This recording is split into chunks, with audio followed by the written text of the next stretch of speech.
What is up?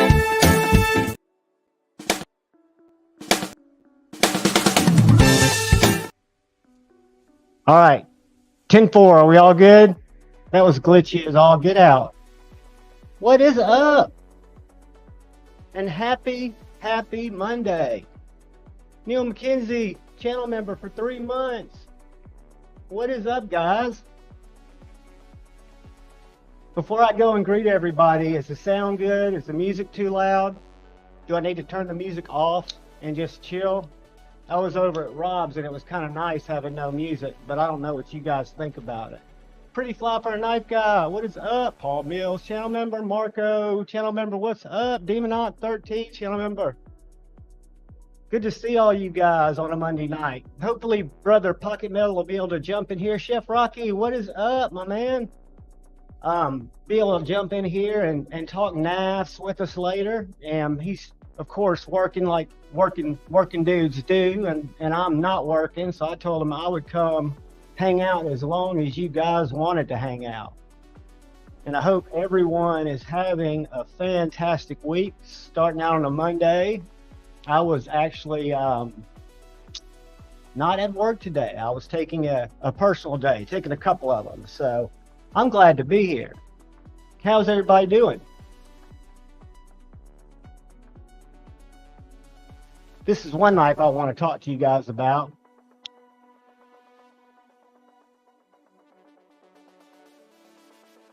It's not a Strider.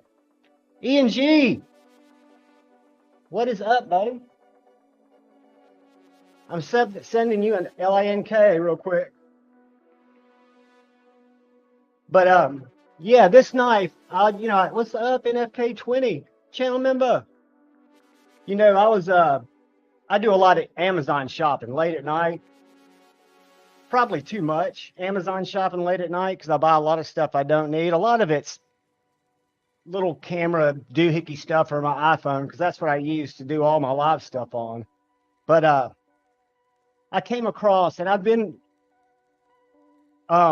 Therapeutic Edge has been posting some cool shorts of a real big Grow titanium, just generic looking overbuilt knife, right? And so I was looking at Grow titanium. That's just what I put in the Amazon search, right? So I came across this, and I knew it was sus looking, and then I remember hearing about it, and it was the same price as those other ones, D2. There were some that were 14C, but it was D2 and titanium, and it was less than 80 bucks. And I got it just to check it out, to have it come in. And I'm kind of trying to decide if I feel guilty. It doesn't have any branding on it. It is done amazingly well. Ian Coates, what is up, my brother? Thomas McDonald, what is up? So I don't know, guys. I feel for some reason, and I've been back looking at their knives, looking at other designs that they've got on the website, and none of them are really that appealing. And I would never go around saying this is a Strider, and it looks too much like a Strider really to not acknowledge the fact that how is Amazon and Grow, who seems to have a lot of original stuff now, able to sell such a good knife? And guys, I'm telling you, this thing, and I'm kind of at a hard place. I did an unboxing on it, thinking it was kind of be a joke and expecting it to kind of be janky, right?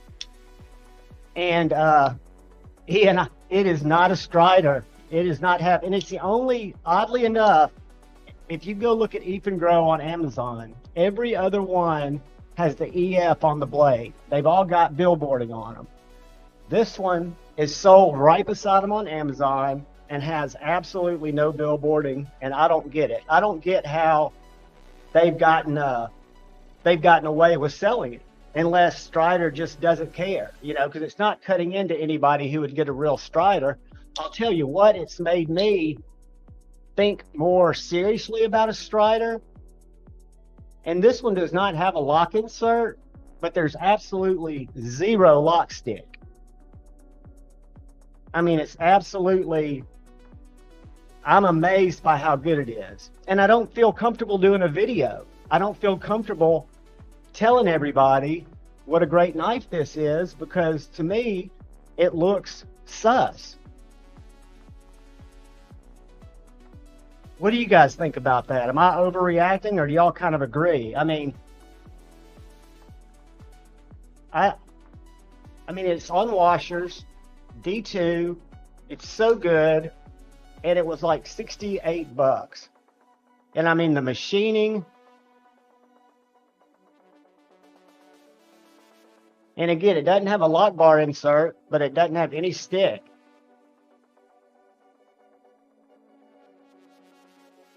But to sell it, I get that, Ian Coates.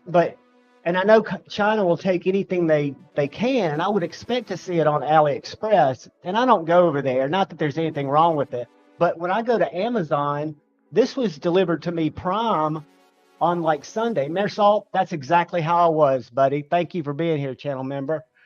I was, and I could show y'all some different ones on the site, but I'm sure you've seen them all.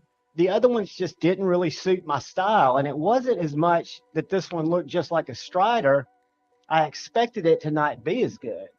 And I've got some legit stuff to talk to you guys about that has come in, but this knife has been on my brain for two reasons. For one, because it looks like a blatant ripoff, and I'm thinking, how does Amazon, Jeff Bezos, ship it to me prime in North Alabama in one day and turn the other cheek and not worry about it? And why is it so damn good? I mean, why is it so good? I don't get it. Link sent. So it's been, now, if and grow, I'll tell you what it's made me think, because none of the other knives that they sell, let's just go to Amazon real quick. None of the other knives they sell, they all look kind of familiar. And I haven't been back in the community for more than 3 years, but they look kind of Satui to me. So I don't know if these designs, Ethan Pro titanium knife. We'll search this together.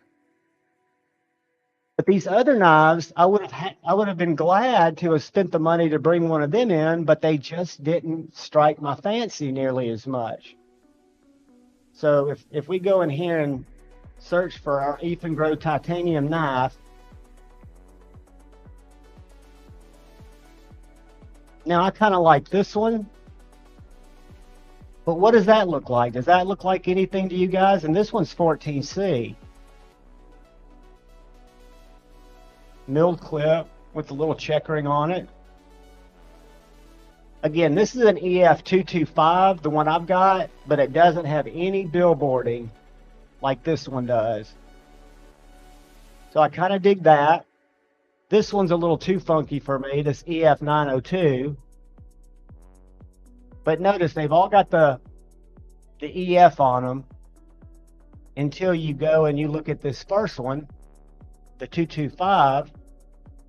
You can get it like I got it, or for $69.99 you can get it with carbon fiber and black tie. But no billboarding, no Ethan Grow, no nothing. So I don't get it, guys. What I do get is that Ethan Grow can build an oversized knife, and they can do it well for a very cheap price. Now, this knife does not interest me at all. It's got a recurve, things I don't like about it, but I guarantee you it is done well. I mean, the fasteners are done well, but I don't know if these knives are rip-offs of something else. I don't know if they look original to me, original enough. What do y'all think?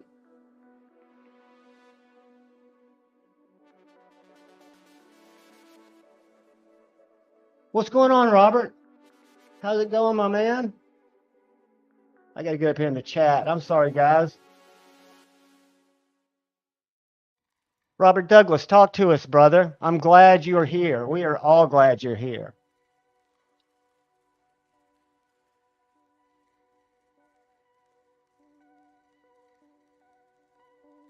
Stay here and talk to us about anything you need to talk about.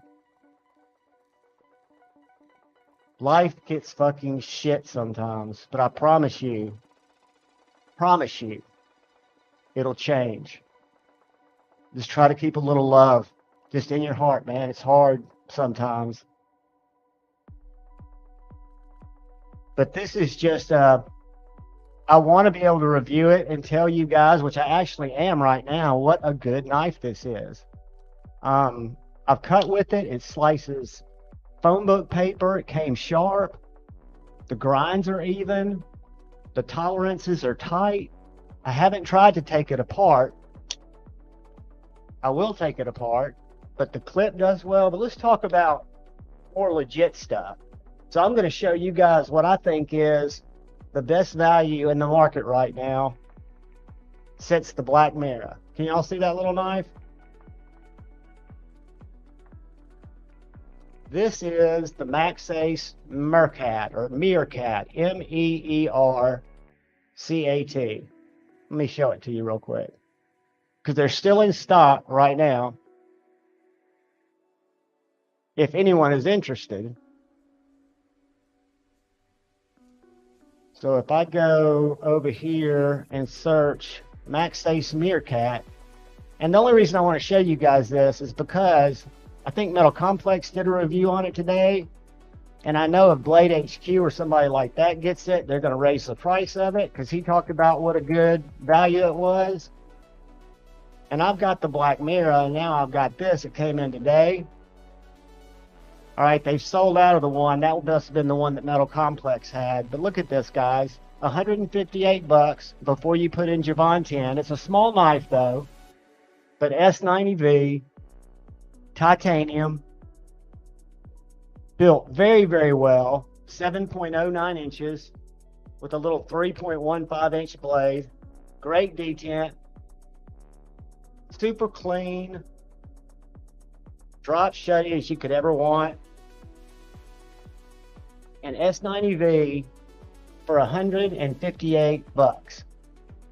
And I guarantee you, looking at that now, because Metal Complex's video, and I love MC, guys, but his video has the Ace box, which mine came in today, and the best value he's seen in a while. And the blade is a little bit funky. You've got this little kind of poon, because it doesn't have jimping, but the poon actually serves. You don't have any choil, and you do have, compared to my Black Mira, which has got billboarding. I wish I got the one that was still in stock, because it would match this handle. If you guys are wondering, the one that's still in stock that has this darker handle is going to be this color of my Black Mira. But the Black Mira's billboarding is much lighter. You can barely see the font. If you look under the blade hole, it says exactly the same thing. It says Black Mira CPM M390, where this is just a lot more. It's got a little bit of a late detent, so I've got to hold my finger to about right there. But it rides great in the pocket. And I did not have any plan on getting this. I was browsing White Mountain Knives National Knife Day. I bought 2 impulse buys on National Knife Day. I got a t-shirt from Smoky Mountain Knives on the other one that I unboxed today. And then this one came in today. But guys, I'm blown away by this little guy. It came with extra hardware, an extra pivot, and extra gray hardware if I don't like this blue hardware, but it didn't come with an extra clip. So the clip's anode blue too, light blue. But I mean, I think for the price, the action of this knife, again, a little smaller knife, but depending on what you're looking for an EDC knife, run, don't walk, and grab this. I don't know if Blade HQ and others are going to get it for a little less, but at 158, they didn't have any variations with an inlay like they did the Black Mira. But again, it was the first day I saw it, was like Friday, I guess. And I think Chicago Knife Works still has the Black Mira, which is a little bit bigger. But up until the time I got the Meerkat, I thought it was about the best value in knives. And I know that looks a little funky, but that feels good in hand. And it is a nice knife. Real tall, flat grind. Stone washed and satin at the top on the flat. And also on National Knife Day, there's been a knife I've been looking at for a year and a half.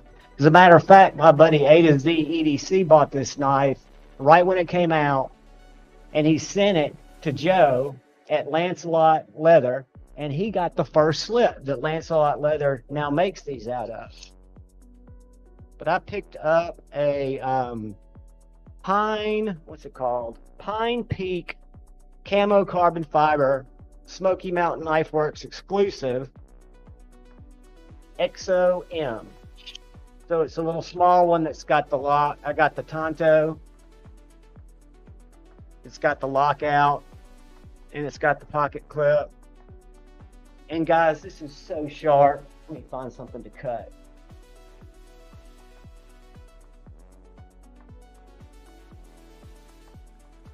This is a business card.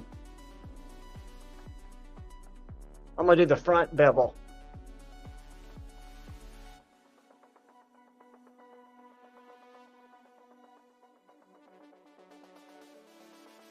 I know that's not the best sharp or the best type of paper to cut, but it's all I've got. And I'd always made fun of this knife. Never thought I'd own it out the front because I don't have any automatic out the fronts. And the drop point was available. But I'm absolutely digging it. I've been carrying it now for about 3 hours.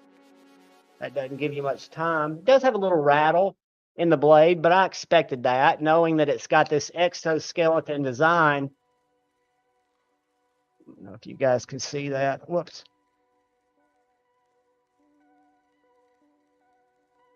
I don't know if that's the actual manufacturer, the designer, but it's definitely branded in there. It's got a serial number on the other side.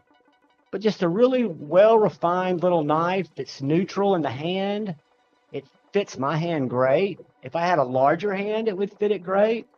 What's up, guys? I've got to go say hello to everybody. I've just been talking before I forget. So those two came in, and then I found out something really cool on my own, and I went ahead and ordered some off of Amazon. I don't know if they'll be any good, but Amazon makes a titanium clip for Civivis. This is the Civivi Vision FG that had a stamp metal clip.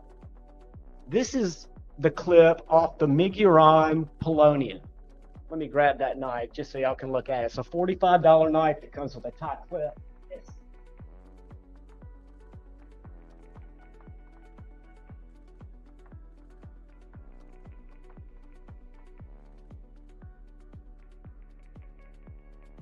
So these are definitely two contenders for Value Knife of the Year. The Miguron Moirel and the Miguron Polonia. This feels just like my Chavez Redemption. But the clip was just like the Miguron Malone. It was, now that's my Civivi FG clip, because put the clip, which not only looks better but feels better, on the FG, the titanium clip. Pretty cool, huh? And then I went ahead and ordered one from Amazon. It should have been here today, but of course it's tied up. Guys, this is, as of right now, because I look at value knives at $100 or less, and I give extra credit, of course, to knives that are under $50 that were right up there for Value Knife of the Year. But this knife is almost better than the Wii version. I'm not going to say it's better because the materials, and I love the clip on the Wii version. A lot of people hate it. I think it's ingenious and love it. But this knife has exactly the same blade profile in Nitro V, G10. I took it apart yesterday. It comes apart like a dream. There's an extra little stop pin that if you want to be able to remove, pull that out like you can on the Wii. A lot of people think it's a flaw that you can take this out. but it's not going to come out unless you want it out. And in case you want to clean it out, you can pull that back and you can really get around that pivot, clean it out, but then it snaps right back in. You just pull it out and it's back in. I've never once had it accidentally pull out on me. It's just not going to happen. So I actually like that feature. I didn't see it as a negative. That clip rides great, but it gives you nothing to grab onto, if you know what I mean. When you get a middle finger flick, I usually have these fingers locked around the clip. And the clip that this came with, that steel clip, worked great. But this one, and the combination of the clip giving you traction and the studs giving you more oomph, the detent on this knife just feels absolutely dialed the F in. And it is so sharp, and it's so comfortable in the hand. It's just a winner.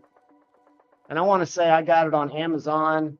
No, I didn't. Did I get it on Amazon? No, I got it from White Mountain Knives. I'll have to go back and look. Let's look at mine. I'll tell you exactly how much it cost me. Log in. I can go back and look at all my purchases. Most of them. For some reason, they go away. All right. It was $78.20. I put in my code, say $782. I paid for the priority shipping because I'm an idiot. It would have shipped for free, but it cost me out the door $75.33 with priority shipping for the Civivi Vision FG. And this is just the black with the coated blade. And look at this detent suck the blade up.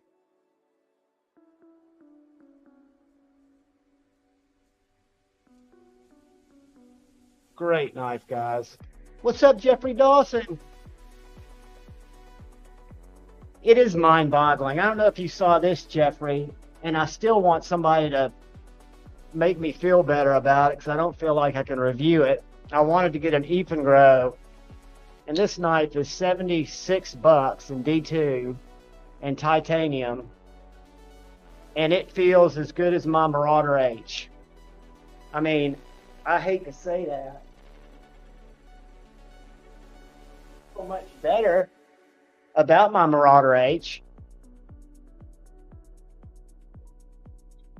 But if I'm looking at the weight and the oomph, this is more Marauder sized.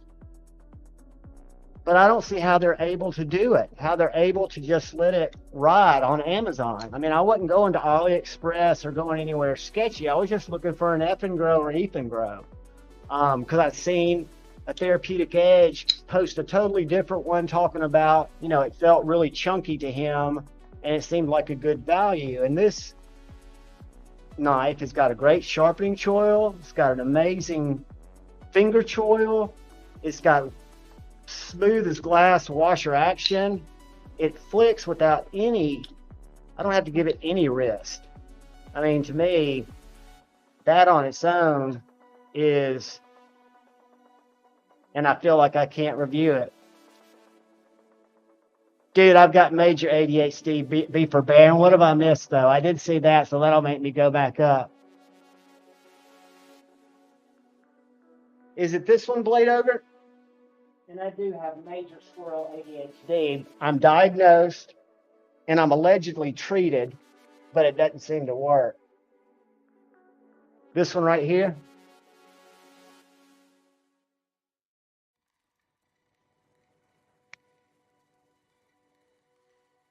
This is the little yellow rose version. Smutsed it up. But let me go up here and see what I missed, because I never went by and said hey to everybody.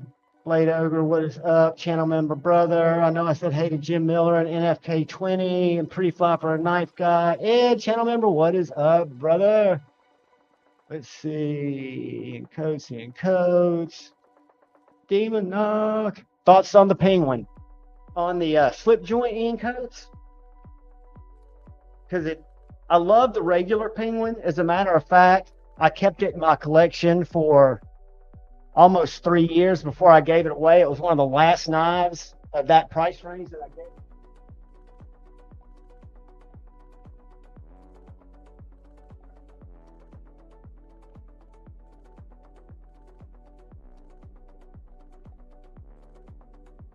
But if this is the one you're talking about, this is the $60 one that's in 14C and G10 with the little red liner that I wasn't expecting, that I really like. But it's made me want to go back and get the 20 CV with the carbon fiber for 128 or 108 because it's a little bit larger, but it is such a great modern slip joint. I use my traditional pocket knives slip that I'd gotten originally for my Ohio Riverjack.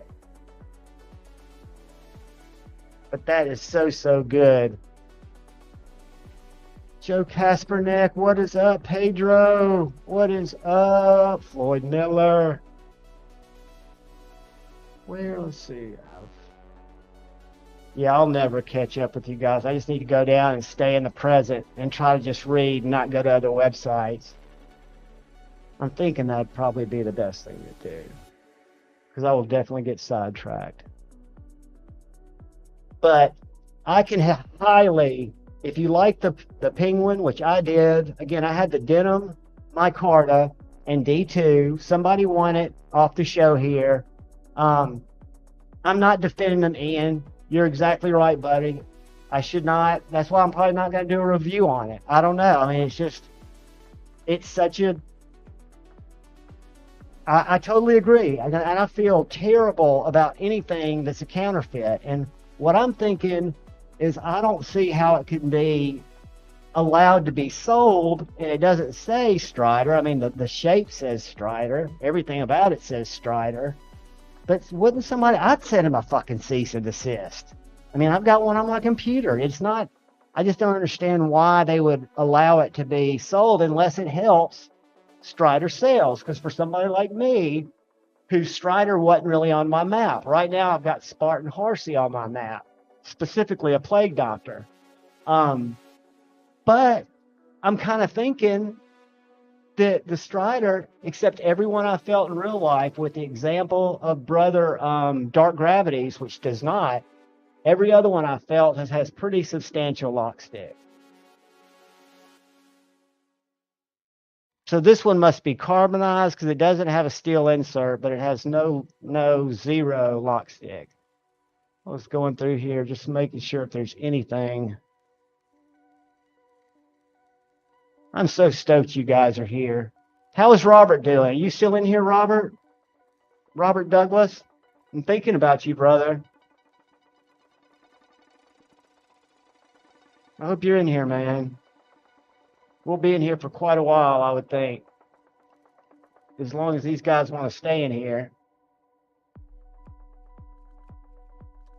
You know, Ian, I've handled them before, and I've actually...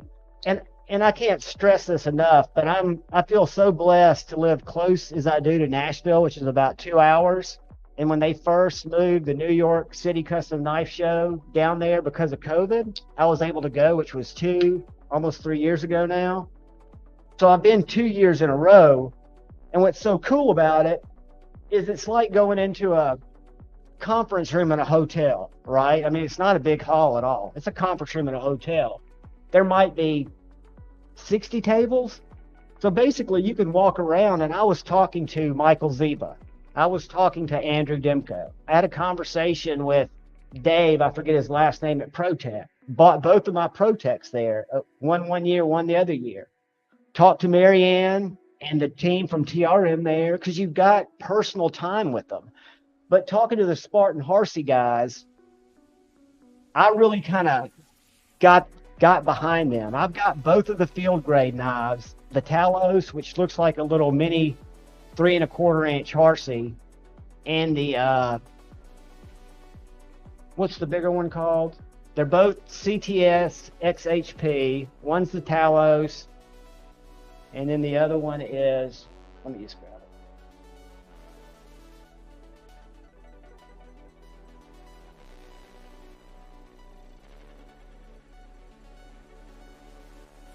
forget what this other one is, but these are the little economical ones, right? Right under $100 when I got them. It's on washers, but it's got a CTS XHP blade. I don't know what that says, but it's their field grade. So it's made overseas, G10 and CTS XHP. But this to me looks and has the same feel as a 3 1/4 inch Harsey. Look who is joining us. Man, the myth, the legend, the guy who's absolutely living the dream. I mean, living the dream. E&G, and the G is for Generous Gangsta. What's up, brother? What's going on? Man, just how you been? Been good, buddy. How have you been? Doing good, doing good. I can't believe it's still daylight out there. I envy you guys for so many different reasons. But I mean, your back deck looks just like the pimpinest place. I see your little furry behind you checking it out, keeping coyote watch for you. Yep. And I think this is called the Aster, but this is the other field grade Spartan Harsey. That again is made overseas, but it's CTS XHP on washers. I was telling them, Ian, that's kind of my next stupid purchase that I probably don't need to make, but I really want a Plague Doctor Spartan Harsey 3 1/4. I would buy the big one, but I'd rather have the 3 1/4. And it has to be the Plague Doctor, unless it was just a regular one. Have you seen that pattern? Oh yeah, those are cool. Oh yeah, they know it. I mean, they're rare and they go usually quick. You can get a koi, or I could go get a compass right now. There's quite a few cool ones. I like their designs. I've never really had one, except for these field grades. Now I've handled them. I mean, that's what I was saying earlier. That's why I love going to what used to be the New York Custom Knife Show, and they moved it to Nashville. Now they've made it its own Nashville Custom Knife Show every year in November. It's only like 2 hours for me, but it's like if you went into, I don't know, an Intercontinental or a W, you pick your hotel of your choice and you just chose one of the meeting rooms, right? So it's not a big room at all. It's where you'd go give a presentation and you'd have people come sit for a day. And they're just tables around the perimeter. So you get so much one-on-one time with people like Michael Ziva, Israel Bacchus, Brian Brown, because they just got a little table and you just stand there and talk to them. The one I've really enjoyed talking to, because I've seen him at both small shows in Nashville, and I've seen him at Blade Show now once, and I'll get his name wrong, but y'all will be able to correct me. It's Andres de Ville, I think. He's South African. Does that name sound right? Sound familiar? Andres de Ville? De Villiers or something. Yeah, I know what you're talking about. Something like that. Big overbuilt knives that have like a jaggedy hole in the center. Mm-hmm. But he and his wife are the only two that ever worked that booth. And what I learned meeting Brian Brown, meeting, God, I don't want to forget his name. When I think of his name, I'll say it. But meeting some of these makers, they are so down-to-earth, normal people. Now, you do meet the eccentrics, too. You know, it takes both sides. But I find it really cool. And I urge you guys, if you ever get a chance to go to some of these smaller shows, don't think because it's small, it's not. Ooh. Yeah, pink doesn't bother me, Jeffrey. I'm not too proud to go pink. As a matter of fact, I went pink on my bazooka pink on my Jack Wolf Feel Good. I like that. I love the pink. What's up, buddy? So what's been happening cool over in your world? So I just went to my my first custom show, or my first knife show, actually, in general. Did you go to the meetup, or what was it called? It was the Pacific Northwest Custom Invitational. How was that? It was awesome. It was kind of like you were saying, just really, low key. You could spend a lot of FaceTime with, one-on-one time. Bob Trezula was there. There was a pretty good list of folks. And to meet Bob Tetrazzula and have the time to do it, is that not just so cool? Yeah, I mean, super cool. Jim, it's close enough, buddy. You can spend the night here in Huntsville. We'll drive up together. That way you can go 3.5 hours here, and then we'll go 3.5 the next day. We'll just go up for Saturday. because I didn't try to get a titanium shadow because that's one of the only places you can get them. I just recently found that out again. They But had I've some gone G10 Saturday. shadows up yesterday or Huh? something.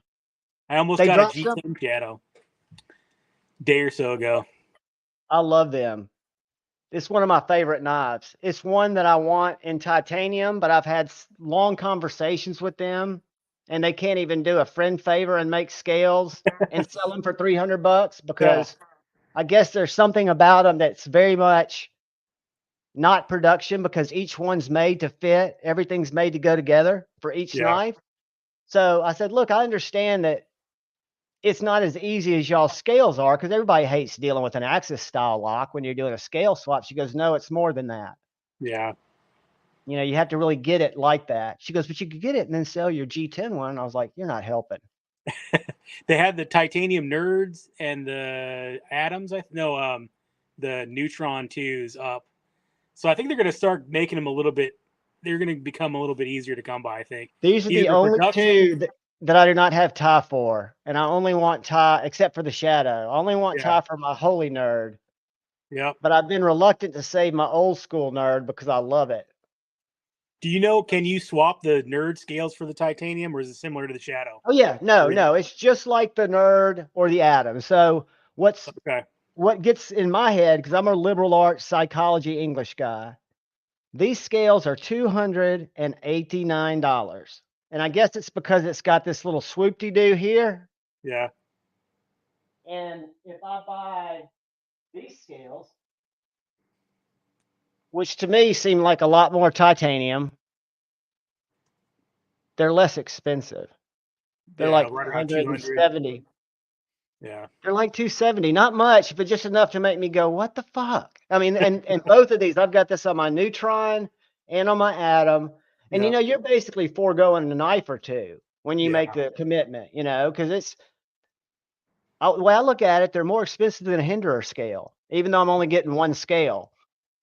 The mill pattern on the new mill pattern they're doing is Oh, pretty on the sick. diamond, Yeah. it's so much sicker than this. This is the It wing is. pattern, is what they call it. This was what they Yeah. first did their G10 in. So it's got a little OG, but you can't even see it here. It's just a Yeah. wing pattern. Yeah. That's what I got. I got those on my Neutron. They're such good knives. I was saying, I Mhm. forget who I was telling this to, but I've done a video to this same point. They are my favorite. If I was going to look at all American companies on the totality of the whole, the customer service, the people who work there, the way they interact with the community, and the products that they produce, they're number one for me. I mean, Yeah. I think they're so good. Now, their knives aren't going to cover every use I have, but they're good people. Yeah. The Neutron 2, I gotta say, is like the sliciest knife I have. It has to be.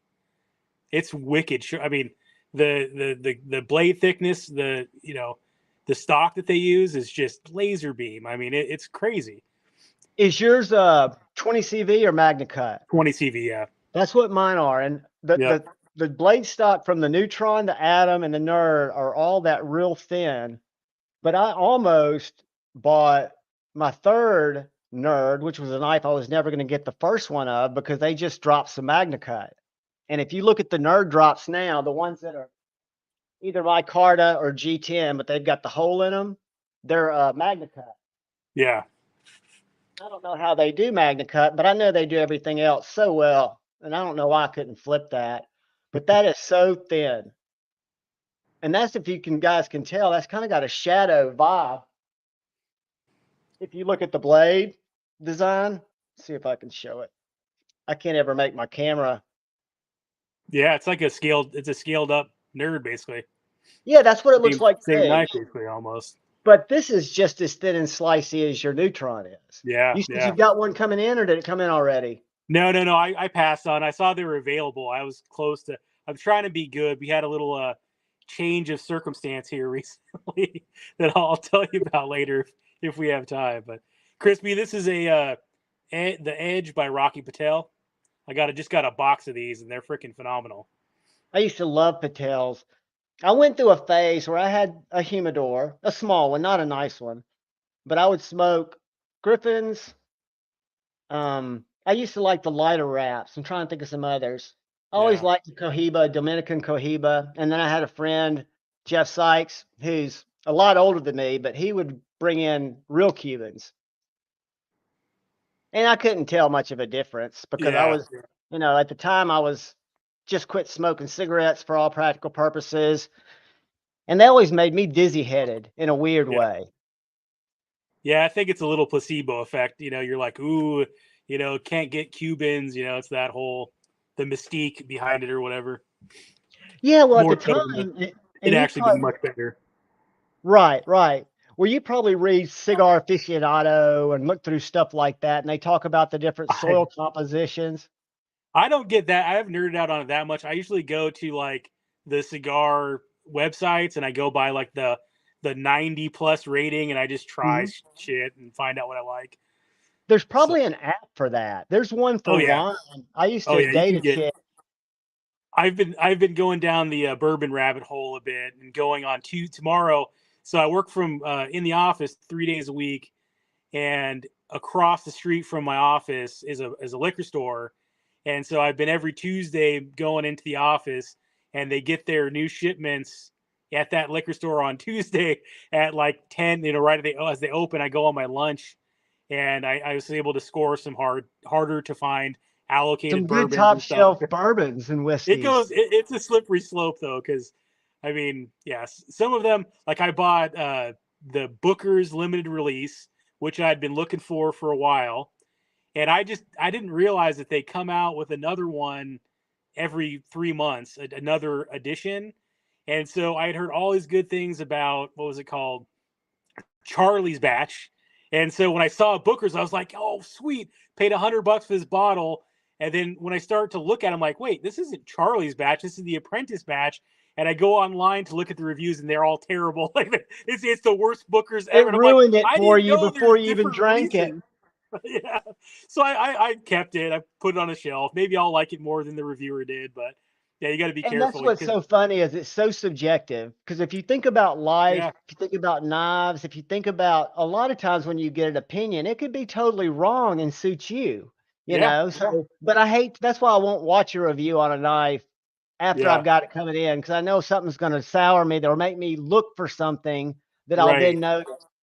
But Well, and when, you could tell too because if you watch some of these bourbon channels, they'll do blind tasting, right? So it removes all of that, prestige or the rare, you hard to get, or the new best thing, and they'll like basically say this is like garbage, and then they'll find out that it's like one of their what they thought was the rare, it's like a pappy or something. Probably not, but it's but something really hard the to get. psychology of the Yeah, name in the glass over the ice. placebo, Because majorly, when I yeah. was a drinker, and this is blasphemous. I drank Crown Royal. That was kind of my whiskey, and I know it's horrible. It's blended. It's not even bourbon. But I was an alcoholic, and goddamn it, I loved it. But if you were a bourbon connoisseur, like a cigar connoisseur or a knife connoisseur, I Yeah, think that would be cool if I didn't have a drinking problem. But I wonder, like, if you've got your 10 or 15 bourbons, yeah. is it you sit down and you have a fifth, or do you have half a fifth? And I know that's a crazy No, no. question, but for me, I Yeah. would drink a lot of just a glass. So yeah, I've got there's these special glasses, they're called Glencairns. And it's Hmm. like this little goblet like glass, it's only about this big, and you put like this much in the bottom of the glass, and A that's little what I'll have. sifter, like a little Yeah, yeah. sifter. Yeah, I'll I got sit you. down and just have a little, little bit with a cigar, and that's it. And so, That's I because you mean, have self control. yeah, it's just like a relaxation thing, kind of a me time, then I'll go waste the rest of my time playing video games with my son or whatever. But you've taken the edge off the day. And for me, Right. I was always great after two of those, one and a half, two, but I would always continue, right? I didn't have an off speed. So I Hmm. wasn't never a violent or crazy or driving. I was just kind of that, like I said, I love alcohol, whiskey, beer. I appreciate it. I don't Yeah. think it's the problem. I think it's certain people like Yeah. me don't treat it with the respect it deserves. Moderation's Sure. a beautiful thing, Yeah. an absolute beautiful thing. But so that's what I've gotten in this week. Have you got anything cool lately, buddy? I hadn't talked to you in probably 3 weeks. I know you Yeah. called in. we had a little, so last week I had so actually today was my son's first day back to school. He's third grade now. My daughter, it will be sixth grade, seventh grade, I don't know. She's in middle school tomorrow. And so we did one last camping trip before they went back to school. We did the whole week. I took Monday through Friday off.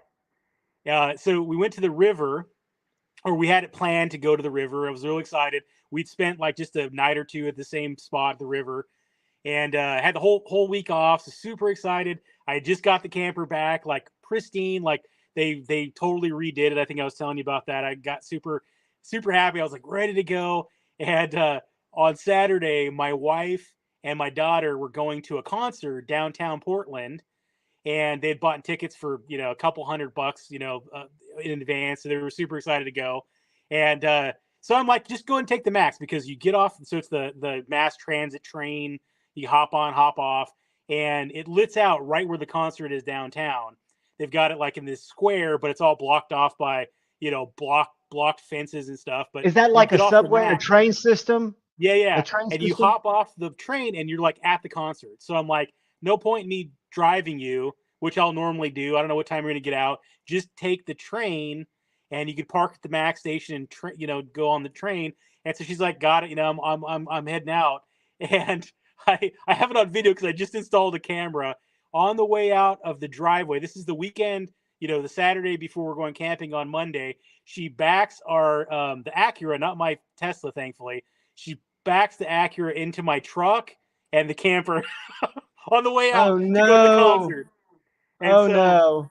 I got it on video. It's kind of funny now in hindsight. I was a little kind of pissed at the time. I'm like, how did you, it's always parked there. How do you just back into it?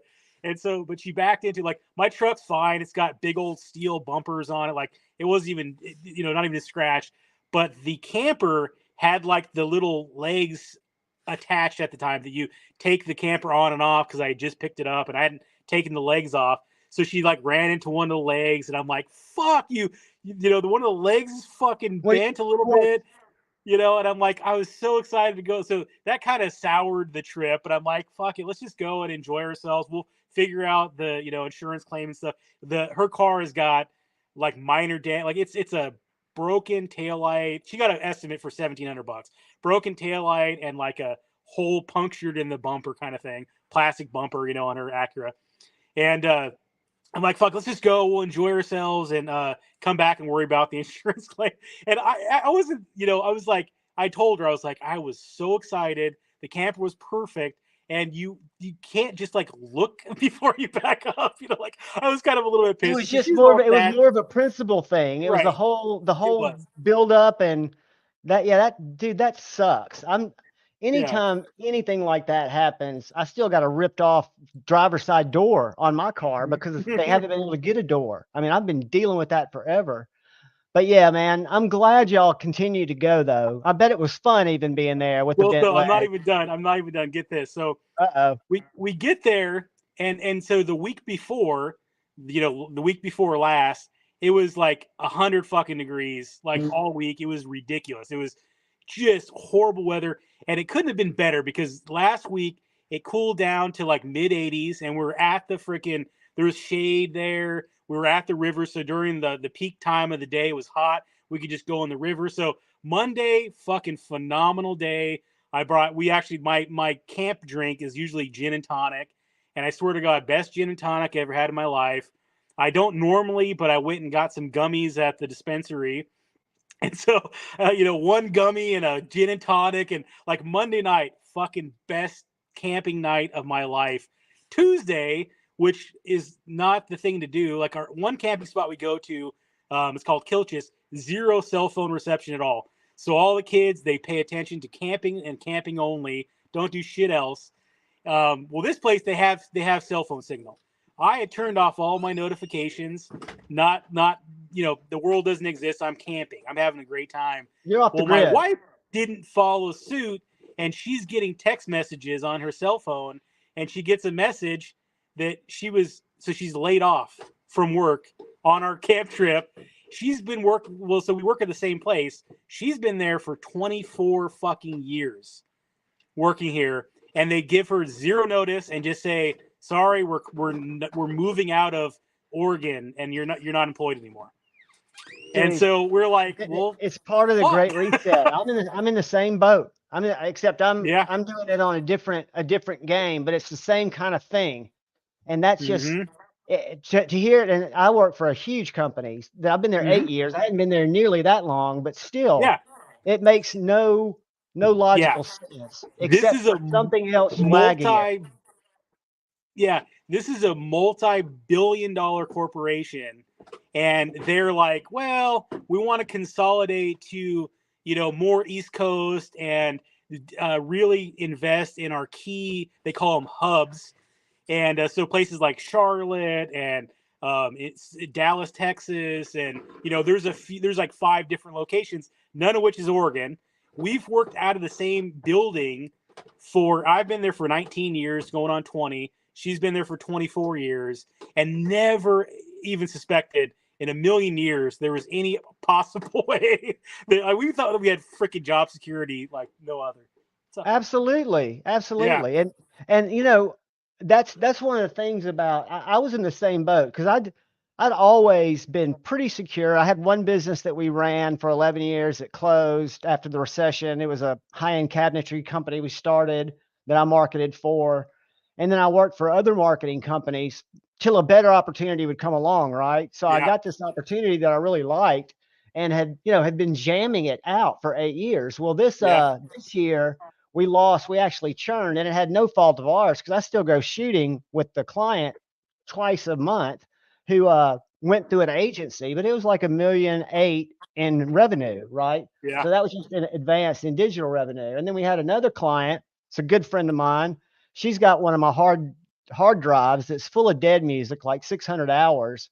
But the way COVID worked last year, they had to spend a lot of money in different parts of the country to promote these shows, these children's shows or these religious shows. Well, this year they haven't had to do that. So it's taken about another $800,000 that when we look at budgets like you guys probably do, you look at last year, you add 18% or whatever they fucking want. Yeah. So I was going backwards and I started getting grief that, I'm 56 years old and I'm very politically team player, but I don't take a lot of grief. I'll take it to a point, but I'll always ask you a question back. What would you have done differently? What would you suggest that I would do? What do you see as a shortcoming that's leading to this loss of revenue? Yeah. The same answer would come back because the guy that I work for is a little younger than me, had the same position that me. He was just willing to move to Florida 5 years ago, and they started that whole thing.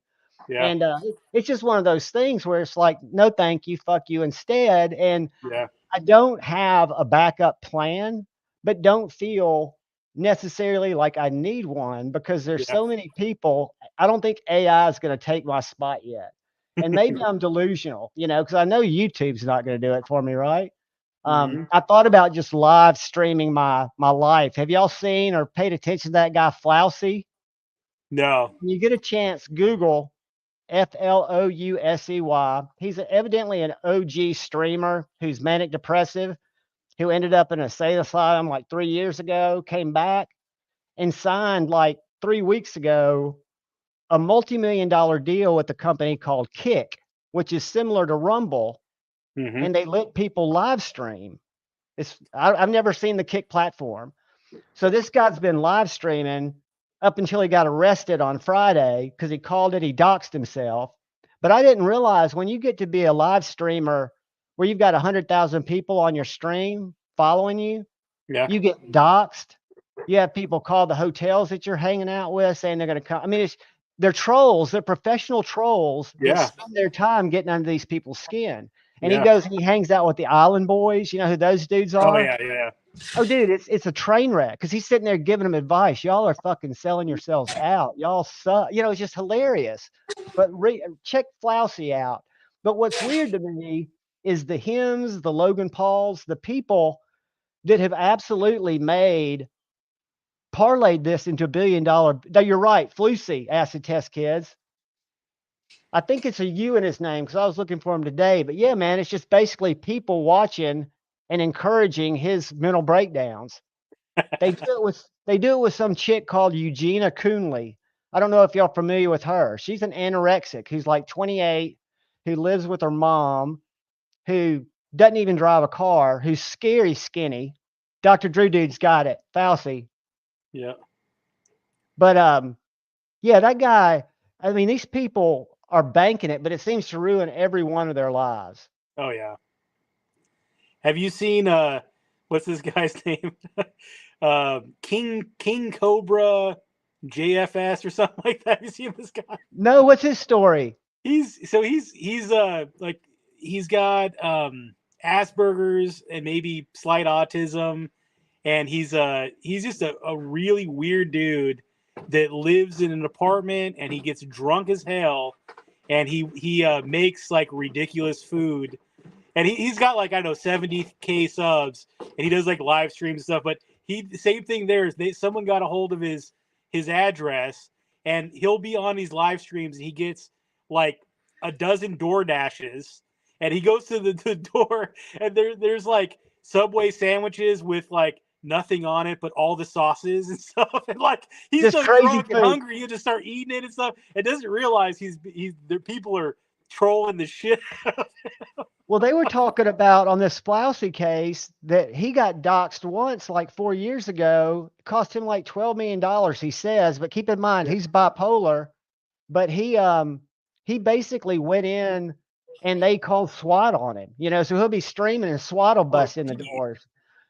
Patina Turner is Angela Eugenia's mom. And do you really know her? She seems like a nice lady. I'm surprised that she's complicit in the videos, but I know you can't help somebody that doesn't want to help themselves. So But Javon, dude, you said she's got millions and millions yeah, of followers on Twitch, on other platforms, and she does these live streams where half of the people are haters, and they say that's the recipe that works. Half the people hate you, yep. half the people like you, so you're getting that engagement coming from both sides. It feeds the algorithm. Um, I don't know if you've paid any. Tina is an asshat. I got you. See, I don't follow her that much. I just follow. This is one of the dark circle holes that I've fallen into that's kept me from buying quite as many knives. But these channels that are these people that all they do is talk about these social influencers. So it's kind of like the gossip show for what's going on in these influencers' lives. And they're all Yeah. train wrecks. Because I didn't know there were things called YouTube houses. Did you know that? That They out in just yeah, they just LA, stream. Yeah. They they'll were buy a trying to couple get $1 million or they lease were a trying couple to get $1 million. this King Cobra guy on one of those. It's insane, dude. I Yeah, mean, yeah. what these people, because you think about reading comments. I try to read every comment. I don't answer comments, which I'm terrible about. I'll answer a few. But if you get in there and really read comments, it's a depressing thing because there are people in there that are just, they're trolls. Yep. So, and that's all good. But I think it's crazy. I mean, the way that these people can come up and how unless you had a serious mental condition that you couldn't keep that momentum and at least get it parlayed to where you wanted it to be. As much say what you want to about Logan Paul, I'm not a fan, but what he and KSI did with Prime, Oh yeah. that's 50 cent shit. I mean, that's above Yeah. 50 cent shit. I mean, I guarantee you that turns into $1 billion company if it's not already. It's Gatorade Yeah. and energy drinks with more Yeah. sugar and more Yeah. caffeine. It's absolutely And awful. My son bought one and made me take a sip, and I almost spit it out. It's so bad. of the energy drink or the Gatorade? I buy The the energy. Gatorade that's got the three colors, like an ice pop. It's got a blue, a red, and a white horizontal stripe. Do you remember those ice pops you used to get as a Oh kid that yeah. looked just like that? Dude, Oh this yeah. The thing rocket pops, tastes right? just like it, Yeah. except it Yeah. doesn't have quite the sweetness.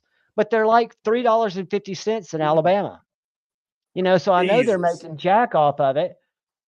Yeah. And the crazy thing about that is Logan's partner is KSI and Prime. So their business partner's locked at the hip. His brother Yeah. Jake, the only defeat he's been handed is from KSI. They Yeah. hate each other.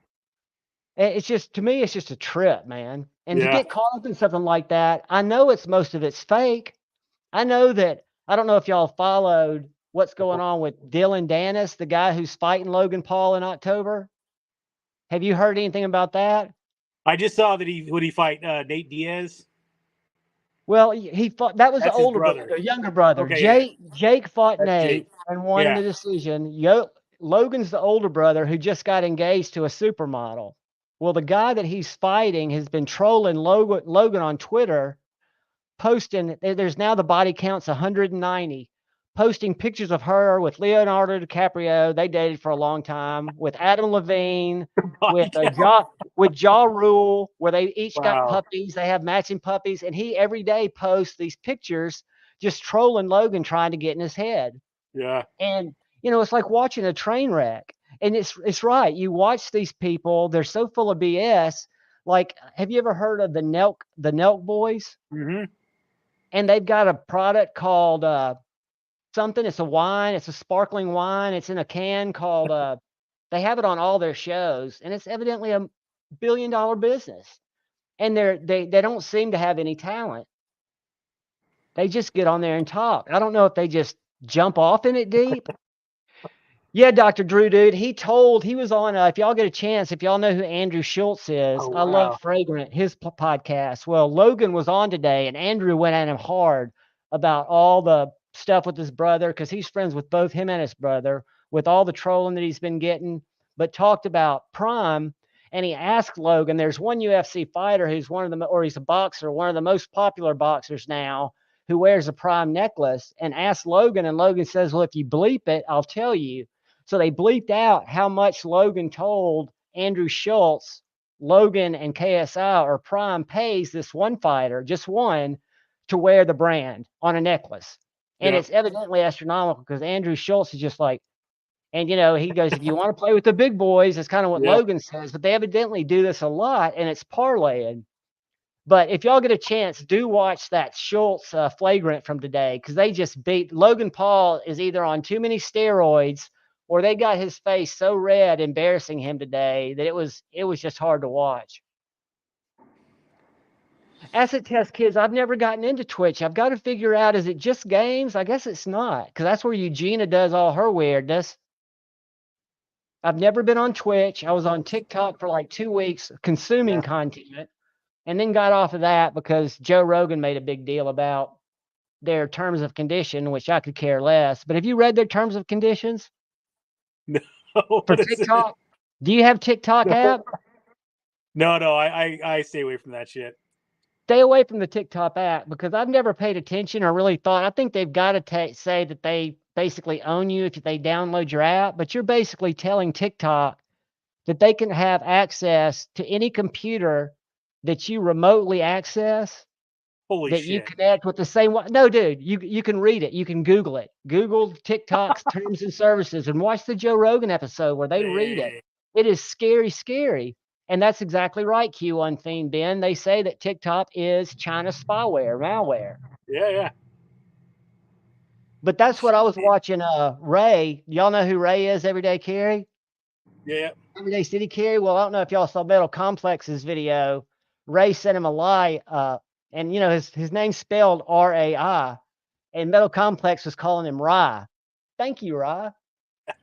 I appreciate it, Rye. So I was calling him Rye on his live stream, but he was talking about the reason he does TikTok, because he's doing content full time now, but he does 10 or so short form TikToks, like picking up his cat with a point of view picture, them spinning around, doing stuff like that.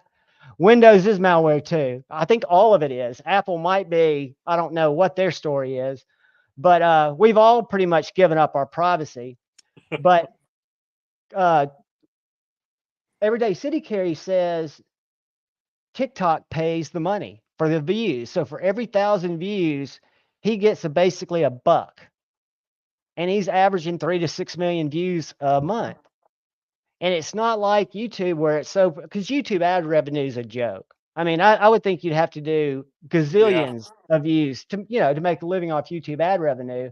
But evidently TikTok, and it would make sense because they're probably getting all race sensitive data, is paying for the content.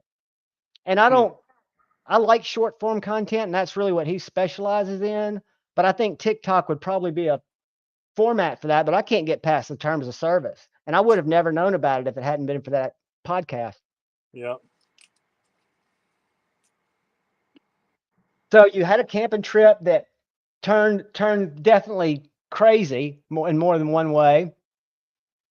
Did Yeah. had, Well, so with her being so like my thought is so she's got a severance package.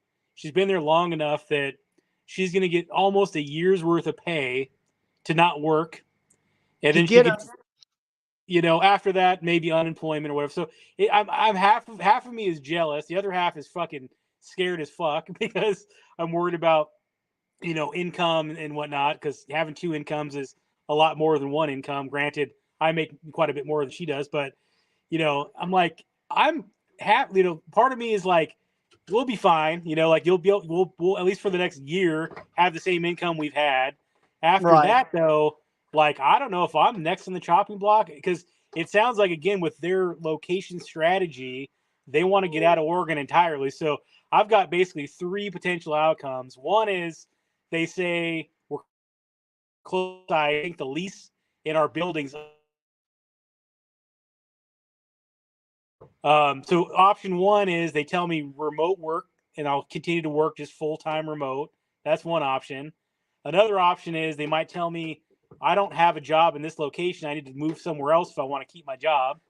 That's option number two, which Arizona maybe would be an option, which isn't ideal.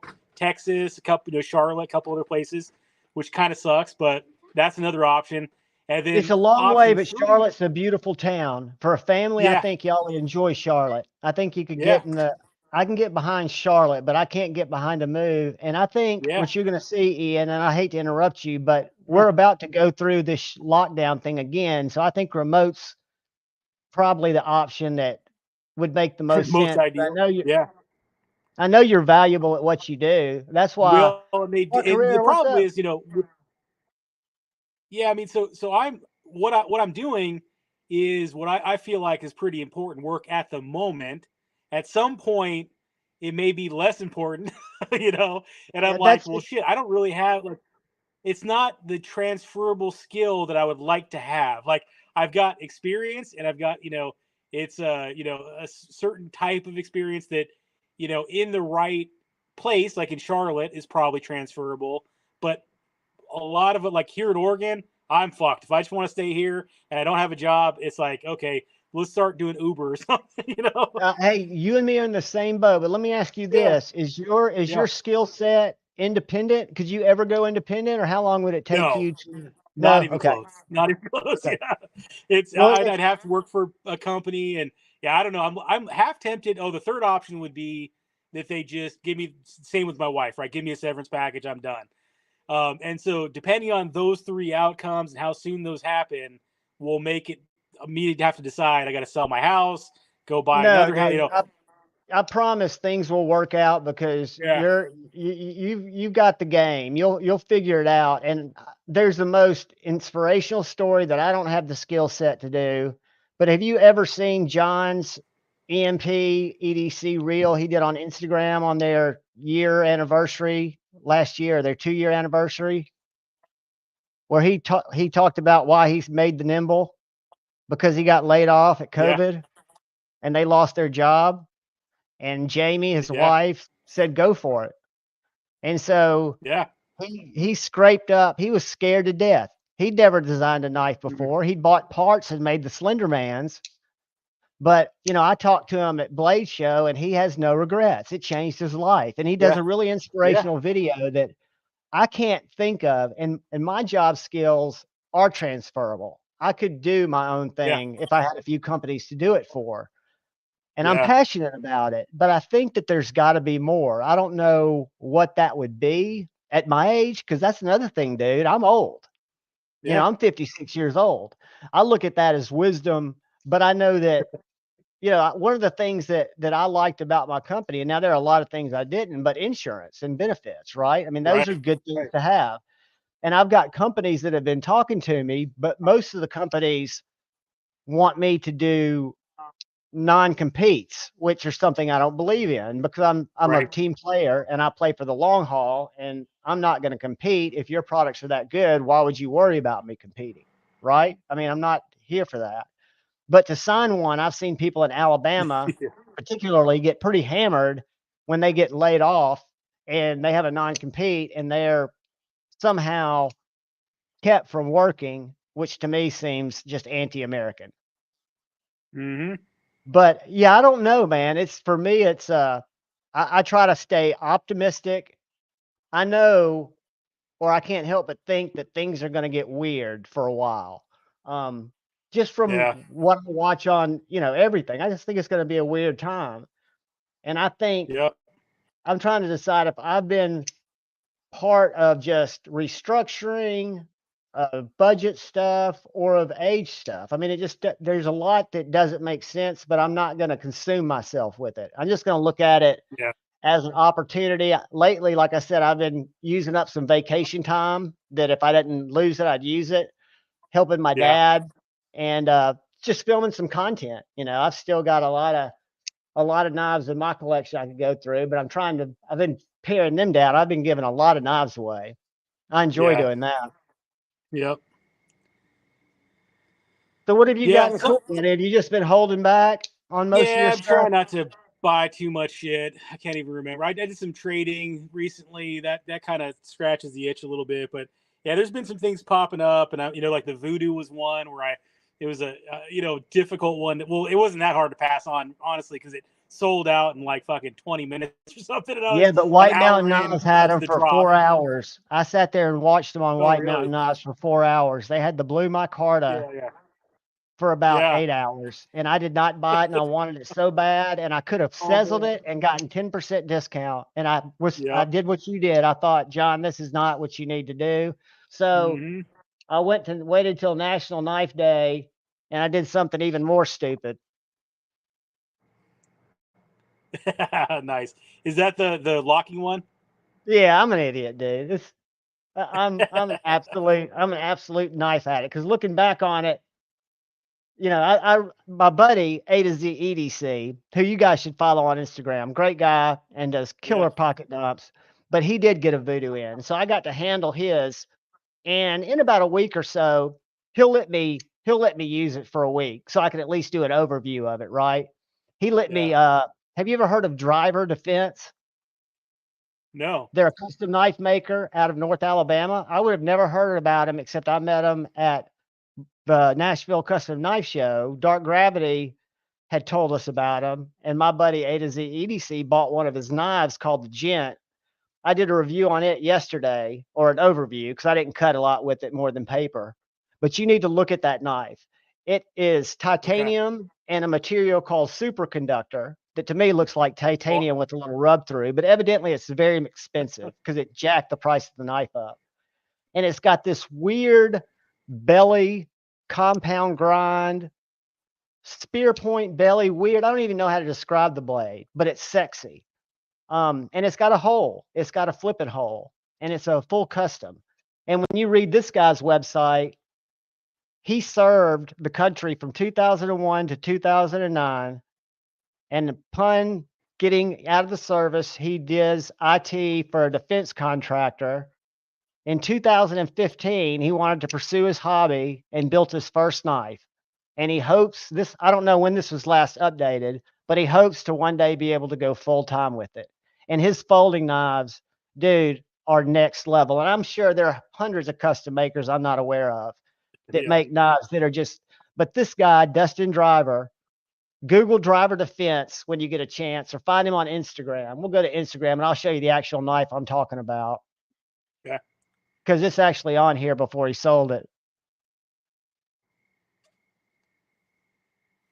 I think they're up, and everything's going to work out, brother. We're all going to make it, because I do believe they're doers and they're donors.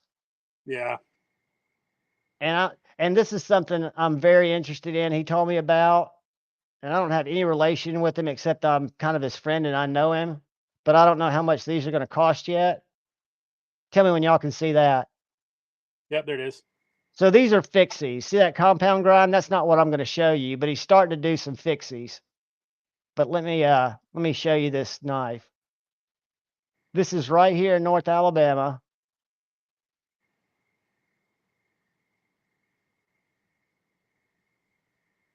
That's the knife. Oh yeah. Look at that blade. Hand ground, dude. Look at that access to the lock bar. The lock bar's recessed, or it's, what do you call that? Where it's hidden, not bolster, but this piece of superconductor is covering the lock bar so you don't put pressure on it. Okay, yeah, it's like an overlay. Yeah, is that what they call it? An overlaid lock bar? What do they call that? It's a frame lock, but it's behind there. Yeah, yeah. I mean, mechanically, it's just a frame lock. Subframe. Subframe, because it's not a liner. But dude, that knife is so smooth. Weighs 6.5 ounces, and it's so thin that it does not carry like a heavy knife. But I mean, this is the guy. They call that a subframe lock. Well, you meet somebody like him, and he is just a nice country guy, and he makes these in his shed, and I'm just like, what the ever loving?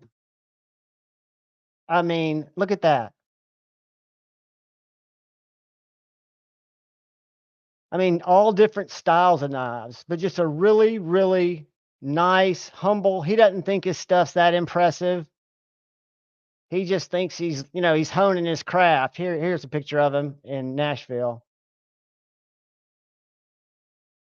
But a veteran, I mean, that's the kind of people I want to get behind. I just think it's cool stuff. And I'll tell you another one I'm really interested in, and I don't know the name of it. What is Wells? Yeah. I'll tell you where I learned about these guys is our brother Dark Gravity bought one of these. Have you ever seen these? Is that still sharing? Nope, I'm not sharing, am I? Was I sharing ever any of that knife?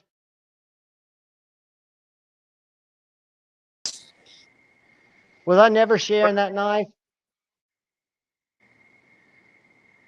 Are you back, buddy? I'm back, I think, yeah. At the moment. I wasn't sharing my screen. I'm sorry, guys. But this is the other customs that Dark Gravity introduced me to. These Wells customs that are micarta, just little flippers. Yep. Have you ever seen one of those?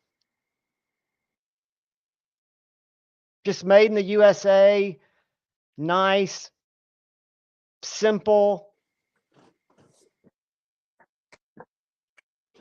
beautiful knife though. So I think I'm if I'm not mistaken, this dude was at the Northwest Custom Knife Invitational, and we I bet he sat was. there, Walter Wells. Yeah, we sat there and bullshitted with him for a good while. He was a cool dude.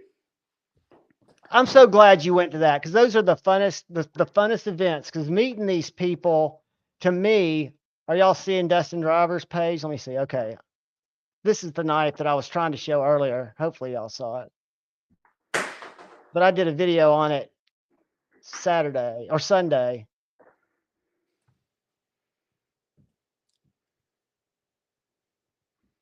And I don't know what this superconductor is, but it's a material that is like very expensive. And I don't know why you'd need it on a knife. Hey, Javon, here's my whiskey. Okay, let me look. Oh, buddy, what a cool collection. Is that outside on your deck? No, this is inside where the microwave used to be. I love the blue light, dude. The microwave took a dump, so I'm like, I like whiskey more than microwaves anyway. Absolutely. Who wants to accelerate molecules? And that's your little sifter glasses, your little... Yeah, these are those little... I like it. Were you telling me... couple hard to find ones. There's a Blanton's, some Weller, some Hibiki, a couple hard to find ones. Eagle Rare. And those are what you would call true bourbons, like single barrel bourbons. They're not blends, right? They're right. Yeah, most of these are single barrel or barrel proof, and all bourbons. I love that. I mean, if I was a normal human being, that would be a great hobby to just dabble in. Again, I don't think I'd go off the deep end, but if I bought 10 bottles over time, it seems like you could get a pretty good stash. Oh yeah. Oh, Patina, I haven't been reading. I got to find out let me go back. Yeah, that's the one. Exactly. But Tina gave me the heads up on that show. I'm so terrible about posting live streams, guys. I promise one day if y'all continue to come to my live streams, I'll get it figured out. And I will make sure I give something away tonight just because I want to. I gave something away earlier. You missed it. Oh, did you? Yeah. You're awesome, dude. You're the man. Which one Acid are you Test having Kids now? was quickest on the trigger. Yeah, we'll do a hashtag, or maybe we'll go see if Urban Woodsman's still at 1,000. Or do y'all know anybody who's close who we could send some channel love to? That's what I was smoking earlier. Ooh, is that 25 or 50? 25. Yeah. I love them. Now that was an expensive hobby. I mean, because I was buying them by the stick, not by the box. So I was paying at the time in my range was about 12 to 25 bucks per stick was what I was enjoying. I'd get the 38 or 40 gauge, shorter ones. Arthur Fuentes and Griffins. I like Griffins. I don't know if they even still make those. Yeah, But I I'd bought go through. a assortment from Costco the other day. That was a pretty good deal for $60.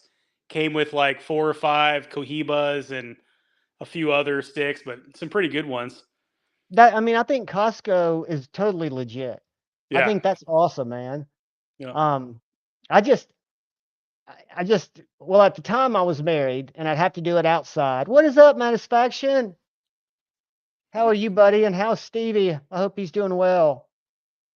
But yeah, Ashton's were great too, Kyle Coonley. It is a fixie in FK20. It is a fixie. I'm going to give away, just so y'all know, but we need to make it, we need to give somebody some love.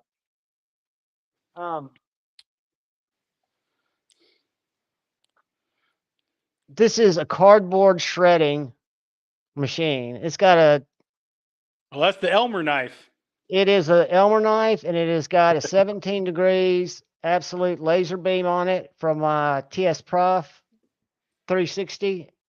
And it doesn't have a mounting method yet, but you can get an IWB strap for it. I can put a clip on it depending on how you're going to carry it. But I always feel like when I get them, I always want to have options because I usually do an ulti clip. And on this knife, I would probably just carry it like this in my back pocket, or I would get a horizontal strap or two and carry it at my appendix.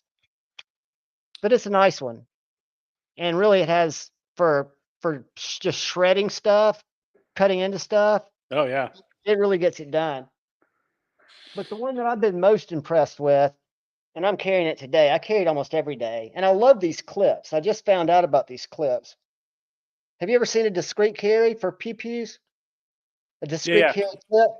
Yep. This is a little discrete carry clip that reminds me, if I could get it to let go of my pants, it's in my back pocket. And it's got a little thing similar to an ulti clip, but it's just one piece of metal, so it just grabs it. I might have to stand up. God damn it. But I can pull the knife Are out. you going Look, to show your crotch? I'll just show the knife. There you go. Because this is, I don't know if you can see, but it's got the step milling like American Blade Works do. So the grind is done with a series of little lines. And these are made over in Georgia, one state over. Nice. It's a TKL Piranha. He's a veteran-owned business. He does all these little knives. He does several with the ring at the end that are more defense. So he's kind of tactical survivalist guy. Yeah. But I've been amazed by how well this carries. And I've got to show you this clip.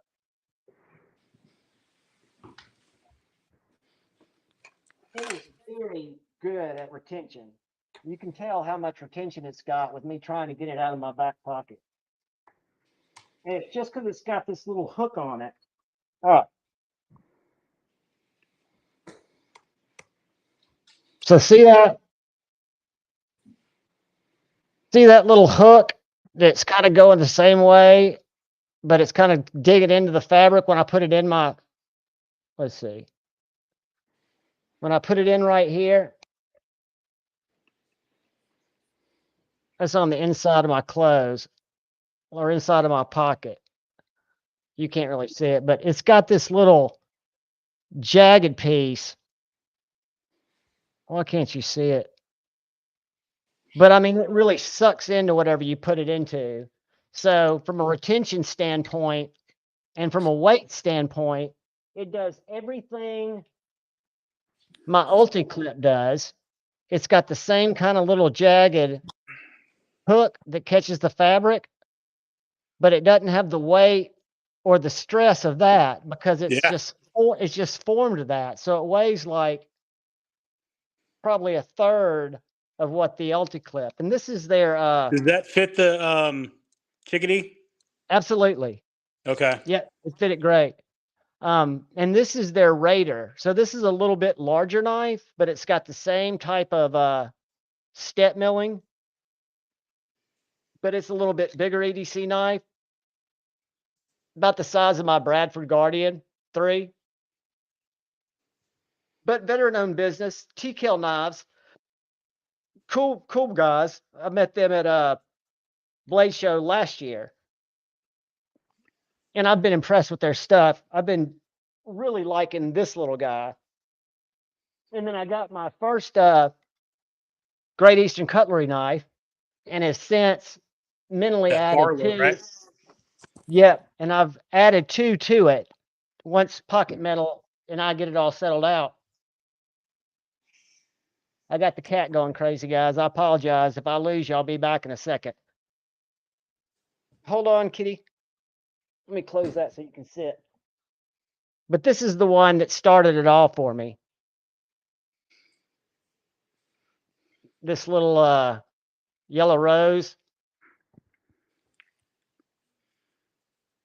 And I'll still love my Jack Wolves. I mean, don't get me wrong, but I've been very impressed with the build quality of this.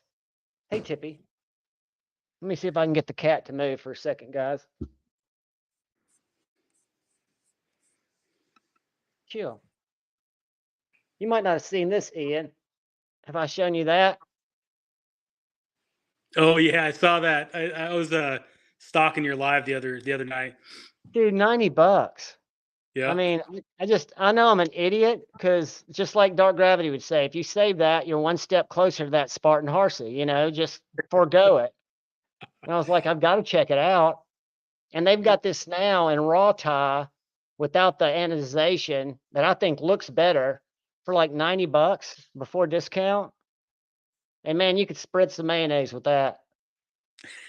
Hell yeah. Or It's you good could cheese knife. plaster walls, Yeah. or you could just jab it in somebody. But I've kind of been amazed by it. I thought I'd be able to flick it, and I can't. I can thumb flick it, but it's not as pleasant.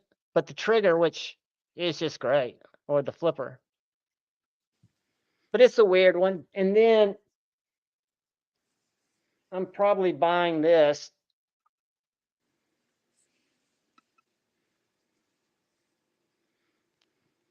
I'm in absolute love with it. I'm hoping to buy this. Is that the Remington? No, this is.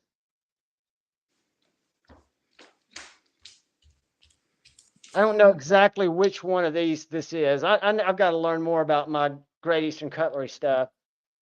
But the other one, I do know this is the small pen knife. And I thought this was too cute. Yeah. A little sheep's foot.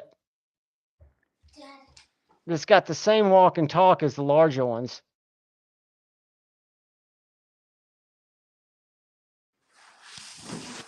But they're so well made. And again, it's just kind of, I'm enjoying carrying my slip joints. Tippy, just go over there and lay down, girl. She's liable to just go crazy here in a second. What is it, girl? She's in front of the black light now. See how my background just got dark? She just decided to sit down in front of my black light. Take care, Dr. Drew Dude. Guys, I'm sorry I haven't been communicating as much in the chat. God, I'm still at a loss to do. I feel like I need to tell you guys that this is a great knife and do a review on it, and then also talk about the way that I feel about it. Maybe I just do like I do in everything and just shoot it like I feel about it and just make a video objectively. Then it makes me feel like I need a shower after handling it, but it's a lot of fun to handle and it cuts like a bitch. And if you want to spend $70 and see if you want to carry a big ass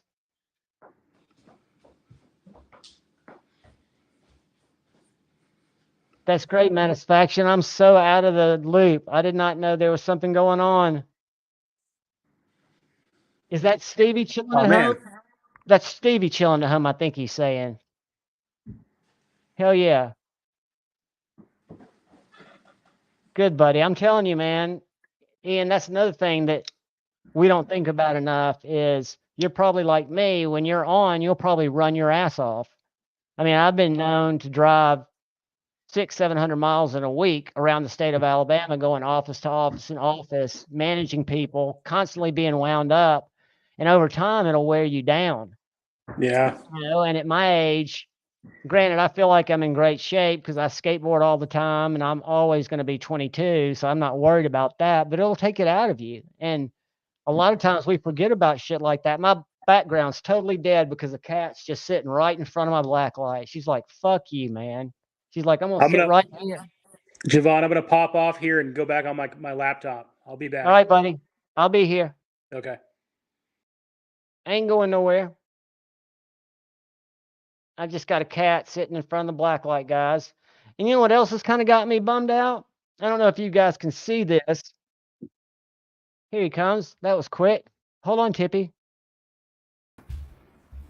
Hold on, baby. Come here, sweetie. I hear Echo. Do you got something? What's that? My son's asking for a sip of bourbon, but last time he spit it out, so I'm not. He's not getting my bourbon. I used to get when I was a kid. Yeah. All right, man. I'm hearing Echo. Oh shit, you are. It's just like something like you might have in the background.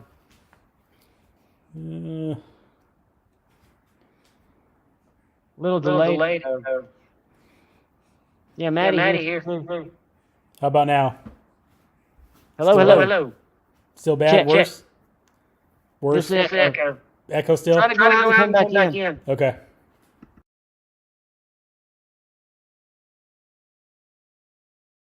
Yeah, it's probably still open on his phone, Maddie. I'm going to leave that up when he comes back in. But guys, I'm trying to think what other cool stuff. I know y'all don't care about flashlights. What is going on, Zach? I've gotten some really cool lights lately. I picked this up from CountyCom, Meerkat. See that big eyeball in there? This is an LEP light, which is a laser. It stands for something, but it's basically a laser in there that shoots through this big eyeball that diffuses it into a light. Watch this.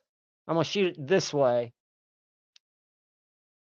Right now, if I look 8 feet, 10 feet away, there's about a volleyball-sized bright spot on my wall. And if I was to go out, there's a cemetery across the street from my house. And if I go out and I shoot it into the cemetery, I can literally see tombstones lit up halfway through because it shoots a beam so freaking far. I mean, it's unbelievable how bright it is. Compared to, this is another new light I've gotten that I really like. This Olight Seeker 4 Mini. The reason I like it is it's a regular light, but it's much more floody. Or if I click it twice, whoop. Nope, sorry about that, guys. That was a strobe warning. Hold on. If I click it 2 times, it's a UV light, like my old school UV light. I learned this from Everyday Minimalist on his live. Let me turn it off, then I'll show y'all. Because he was trying to figure out, it's got 3 bulbs in here, but when he was figuring his out, he could only get these 2 to light up, and he thought this might be a proximity detector. And then after playing with buttons for a while, he realized that this was a UV, to check counterfeit money and to check nasty stuff in a hotel. But I just thought it was pretty cool. So you've got that feature, or you've got your torch feature, and it's a flood. So if I shine the same light at the wall, now my whole wall is lit up. So this would be, I'm going out into the woods. I want to be able to pop LEP. That's right, Joe Kaspernick. That's exactly what this is. And this is the mini Cosmo at CountyCom. They've got the big one that's going to be back in October, and it's actually got tritium vials on the back. It's like 154, and I want to say it's 2.5 mile range, where this one's like a 1/2 mile range. But super cool lights. Meerkat, I like going to buy little gadgety stuff there. I bought some weird stuff there before. I've got my little tin kit. I've got my bit holder. When I say my bit holder, it's a little titanium box.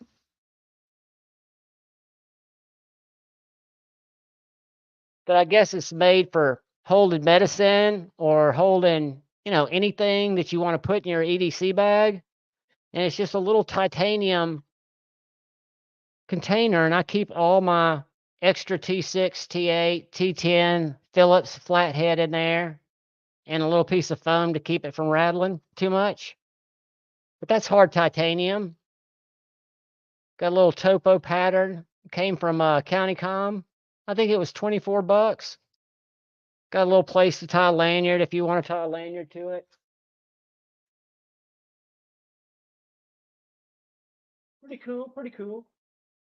I think it's pretty cool. He's back.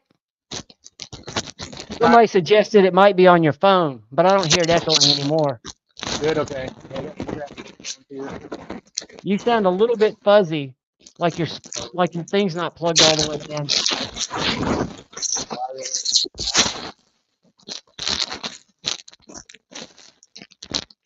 Just a little crunchy.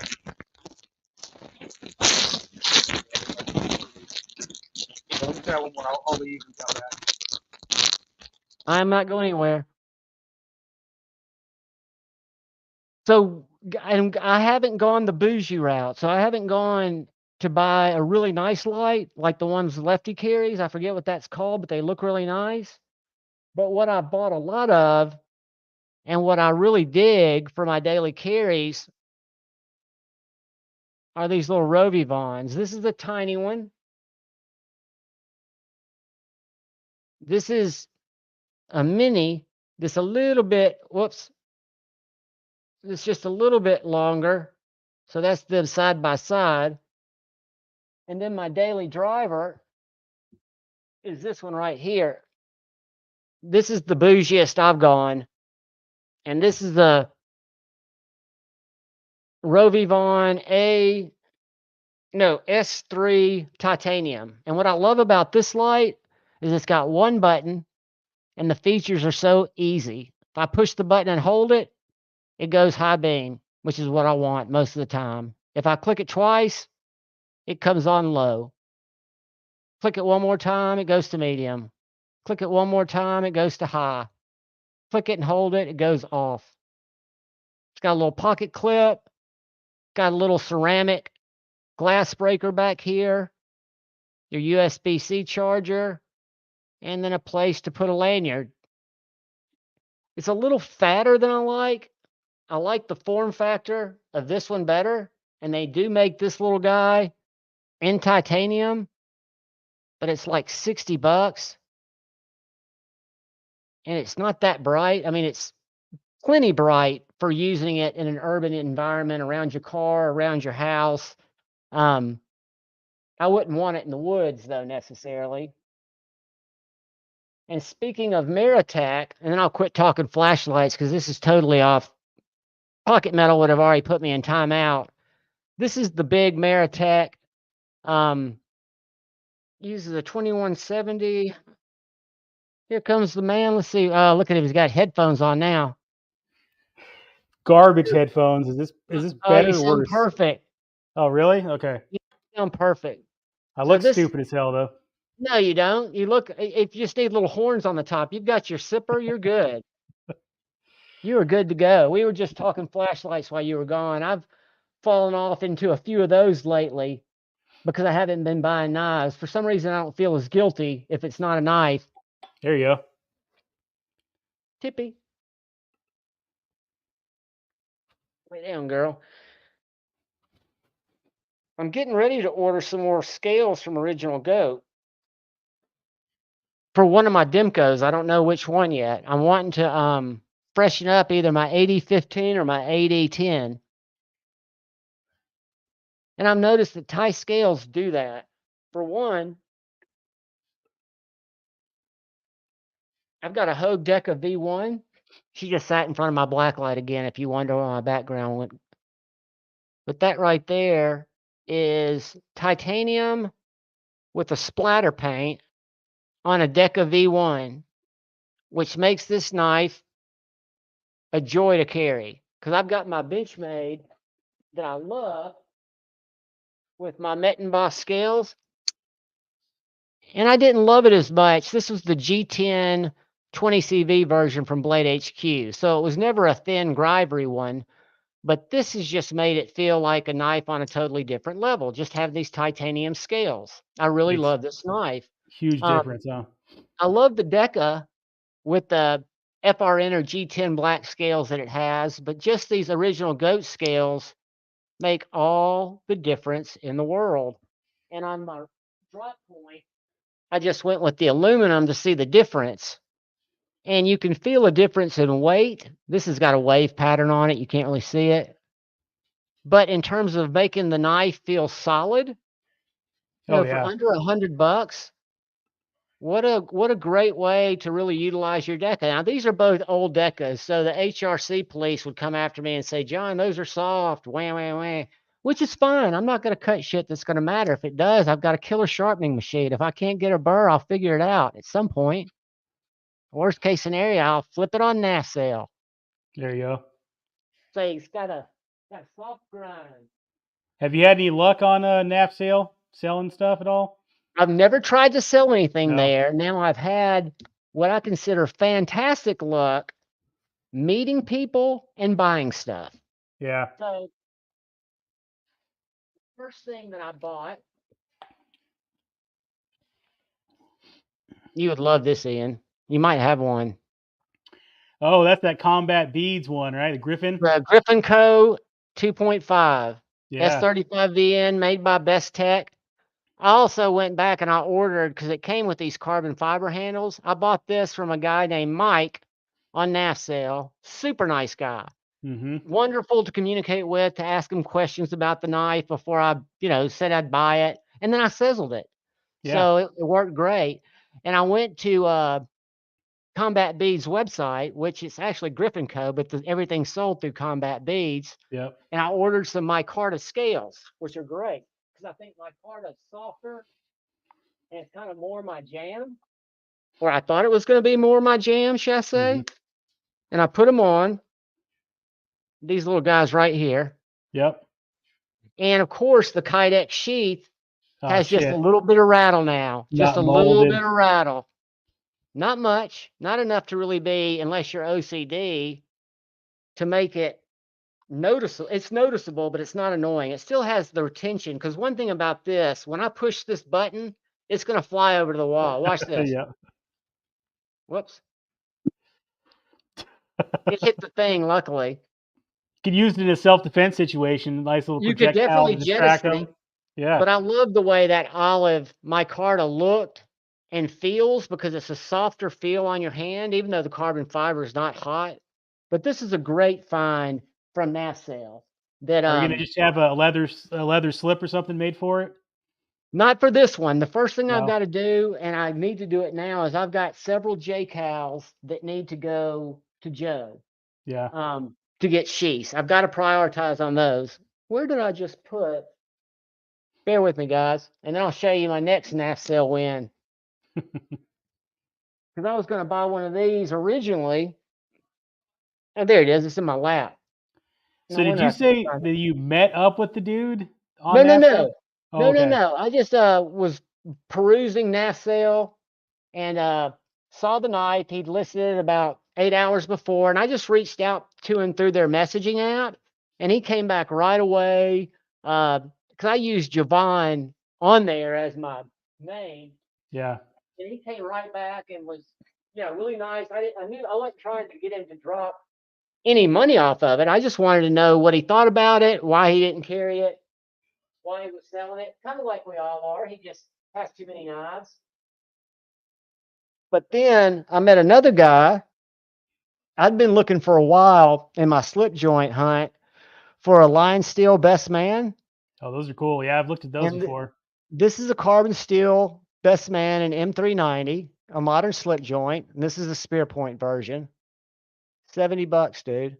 Nice. Like new in a box from a guy who does some light reviews, didn't cut paper with it, but you talk to these people and then you just want to buy more of their stuff. So now I look for certain people. I'm not just looking for knives. When I go through there and browse, and I have no affiliation with NAFCL. I'm not one of those guys who they sponsor, but usually on every one of my lives, and I'm sure we'll do it tonight, because I like to check it a couple of times a day because you never know what you'll find.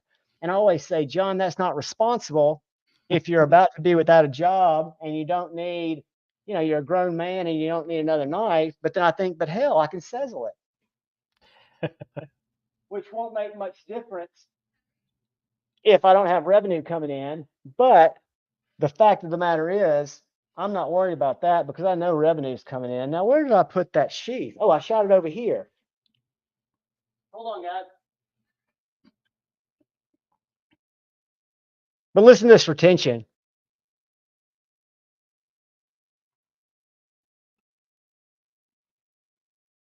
Nothing. Just solid. Solid knife. But what was I going to show you? I went brain dead. Oh, I know. We were going to go to NAF sale. Did you see Kyle's comment? He said to heat up the Kydex in the microwave for W sec. I don't know. Some amount of seconds. I've heard about that. Yeah. I've heard about that. Tim Kell told me the same thing. And then put the knife in the knife and push the Kydex around it. So when you put it in the microwave, Kyle, you want to heat it up, of course, where it won't burn your hand. But is that like 2 minutes in a microwave? How fast do you have to move those molecules? Is it 15 seconds? And then when you stick the knife in, I don't want to stick the knife in and have it melt to it, but I don't know how Kydex works. That's why I went back to my carbon fiber scales. Because again, my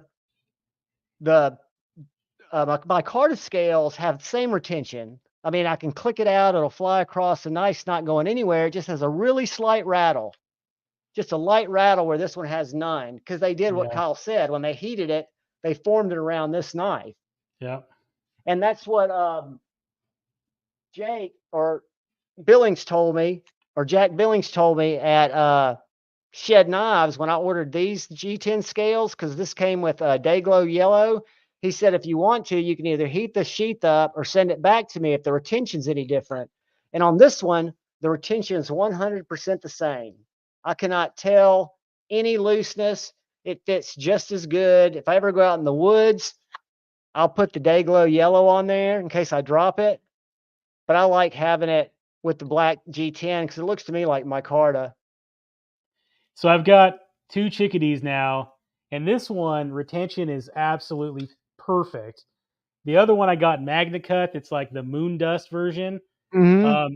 Much stronger retention, and I think it's just the thickness of the Kydex is thicker on the other one. It just retains much firmer. Like it doesn't matter which knife I use because they're like identical. They fit perfect in each one. In this, but in the other Kydex, either one is super stiff.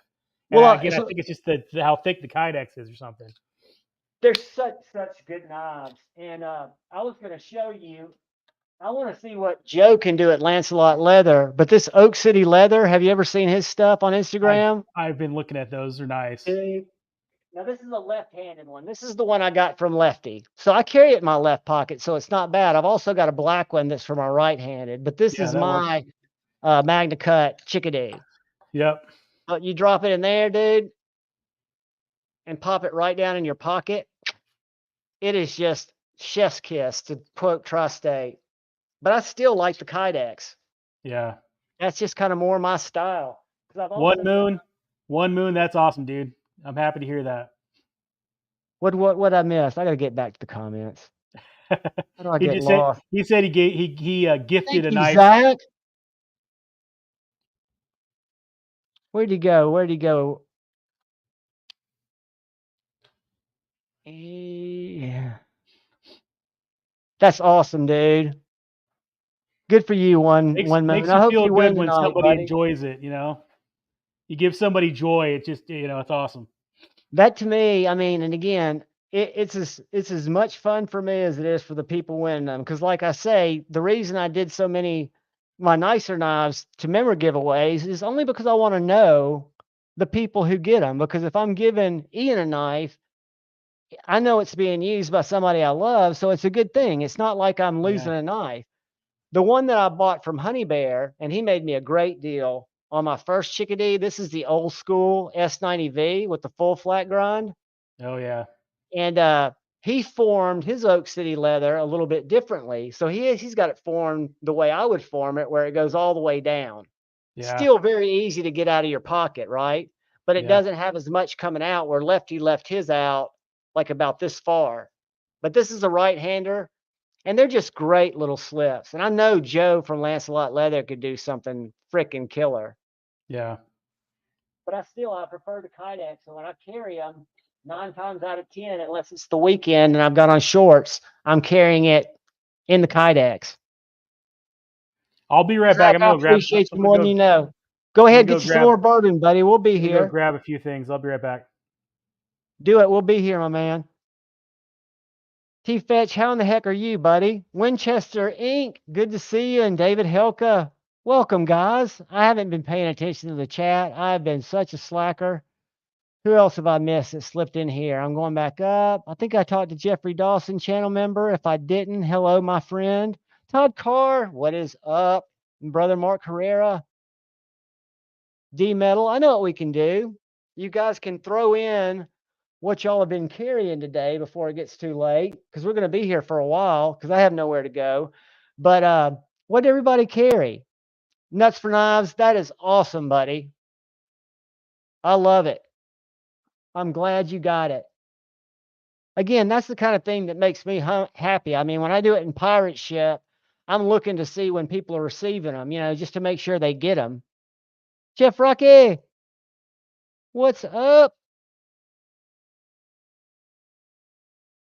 T-Fetch, absolutely. Semantics, depending on what side of the heart and brain you're looking at it from, just find peace, buddy.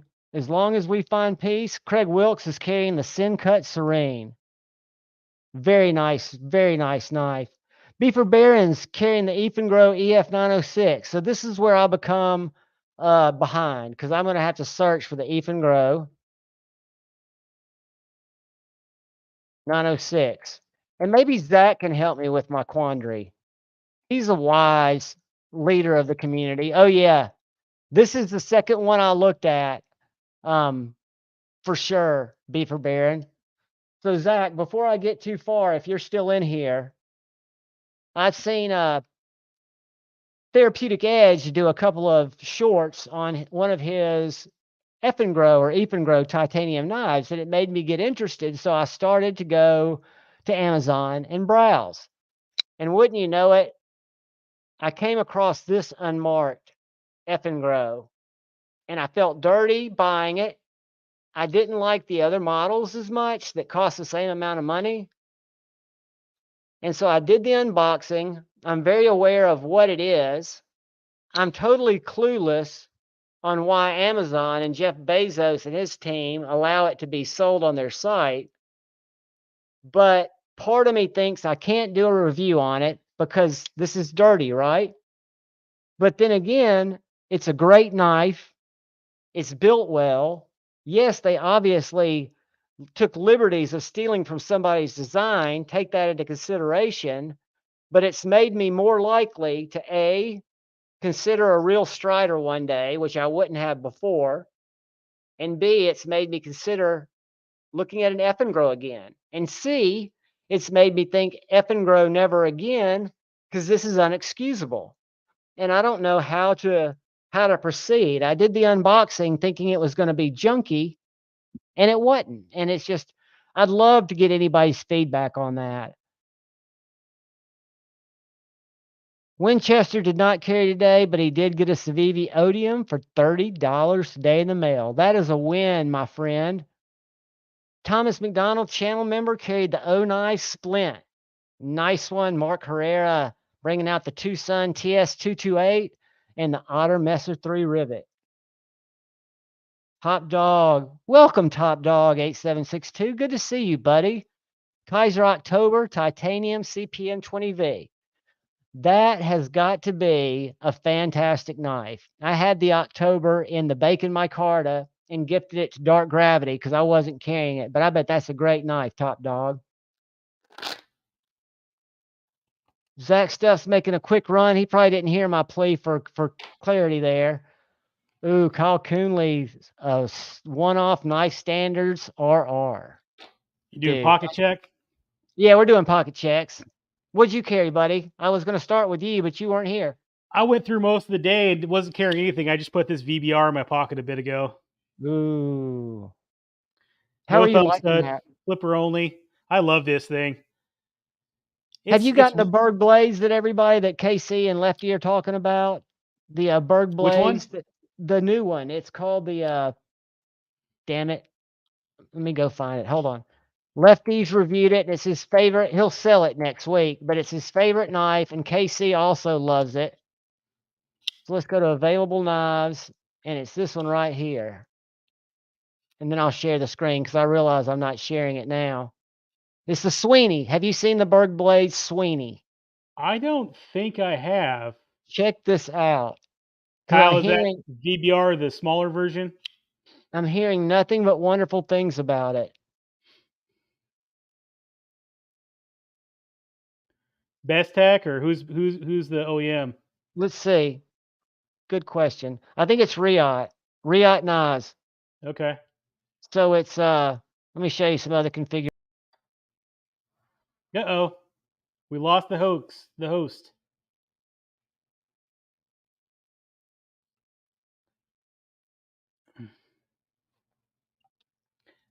I accidentally closed myself out.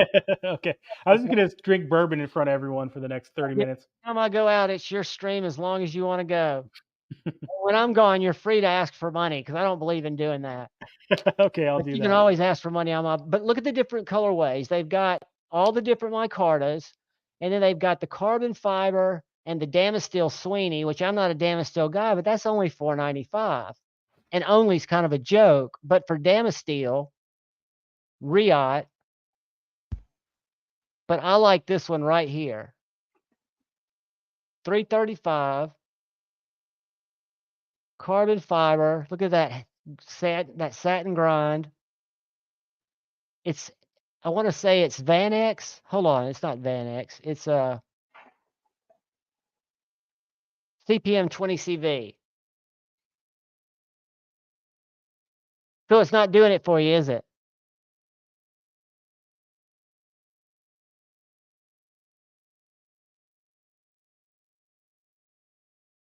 Was it doing it for you? Am I dead? Can y'all hear me? I don't think Ian can hear me. Do I need to go out and come back in? All right, somebody real quick before I go back up and read. Can you hear me? Thumb up if you can hear me. Thumb down if my lips are just moving.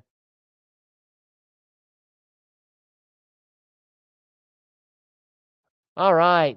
Thank you, Coprolite Steve. So I'm going to kick back with some channel comments here and everybody's carry.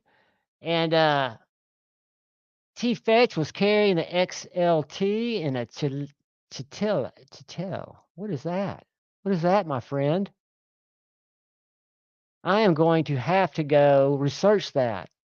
Our man Demonoc 13 was carrying the Arcane Designs Praetheon and the Asher Spiro. Two fantastic knives. Can you hear me, buddy? I can now, yeah. Amateur hour over here.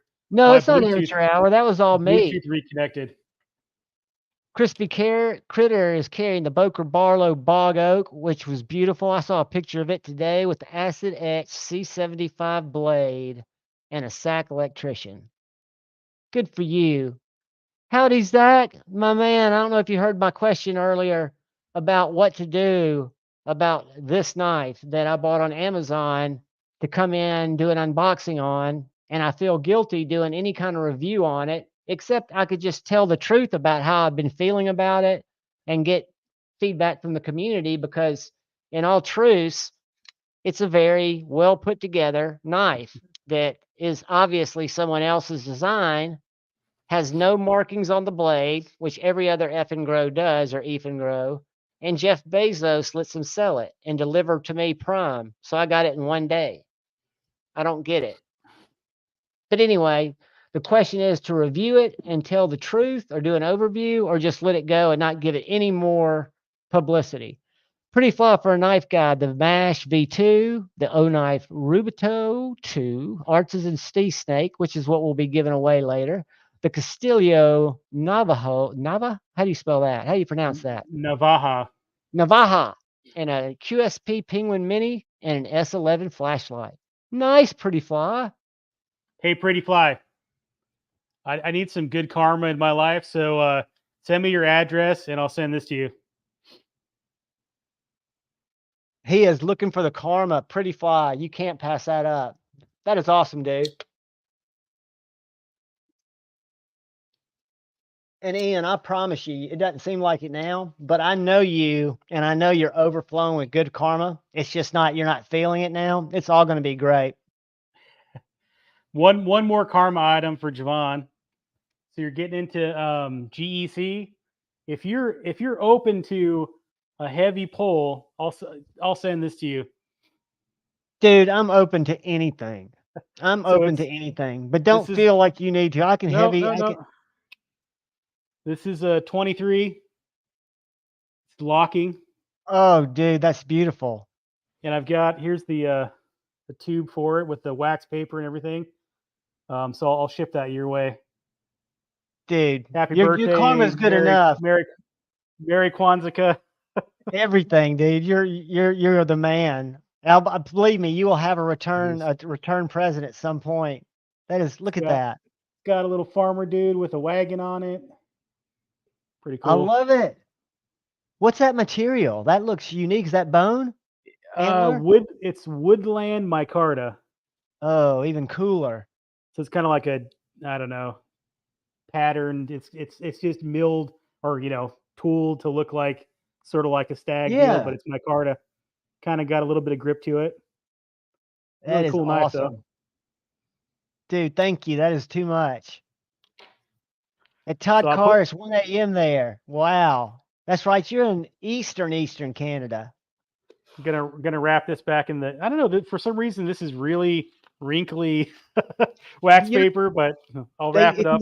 It's old school wax paper, and that's the way it used to do. Is that okay? I was going through some of my dad's old knives and looking at it, and it looked very, very similar. And it was the same, not similar in being, his was much more wrinkled and much more aged, but the material, the thickness seemed almost like GEC's using the same old-timey shit. Dean Griffin, channel member, is flipping the TRM Shadow. That is a win. It's a great, great knife. Kyle Coonley, that's one of the things that I was going to mention, and the only Strider I've handled is Dark Gravities, and his has amazing action, no lock stick, but this one does not have a steel insert. It must be carbonized, but it has absolutely no stick, drop shut for washers, and it's just, again, I just feel dirty. 5 Door was carrying an S&G and a microburst. Is it not sold out? Hold on, guys. Coming right back. And y'all need to think about who we need to go send love to, and we'll go find the video and give a knife away here in a sec. Oh, the Tempest Microburst. They're still at White Mountain Knives too, aren't they? I'd meant to get one of those. I meant to get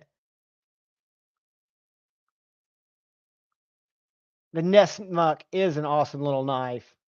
That's one that just came back into my mind. My friend A to Z had one. I don't know if he sold it. Sharp Guy, channel member. I don't know where that came from, but that is funny. I didn't see the comment that led to it, but it made me laugh when I read it in kind of a dirty way. Josh, it's a cheap Strider, and make no mistake, I know it's D2, probably pot metal, and it could be pot metal for all I know, but it slices like a beast. Let me get this little piece of this little, I thought that was receipt paper, but it's not.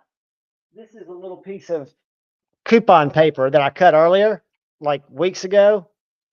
Whoops.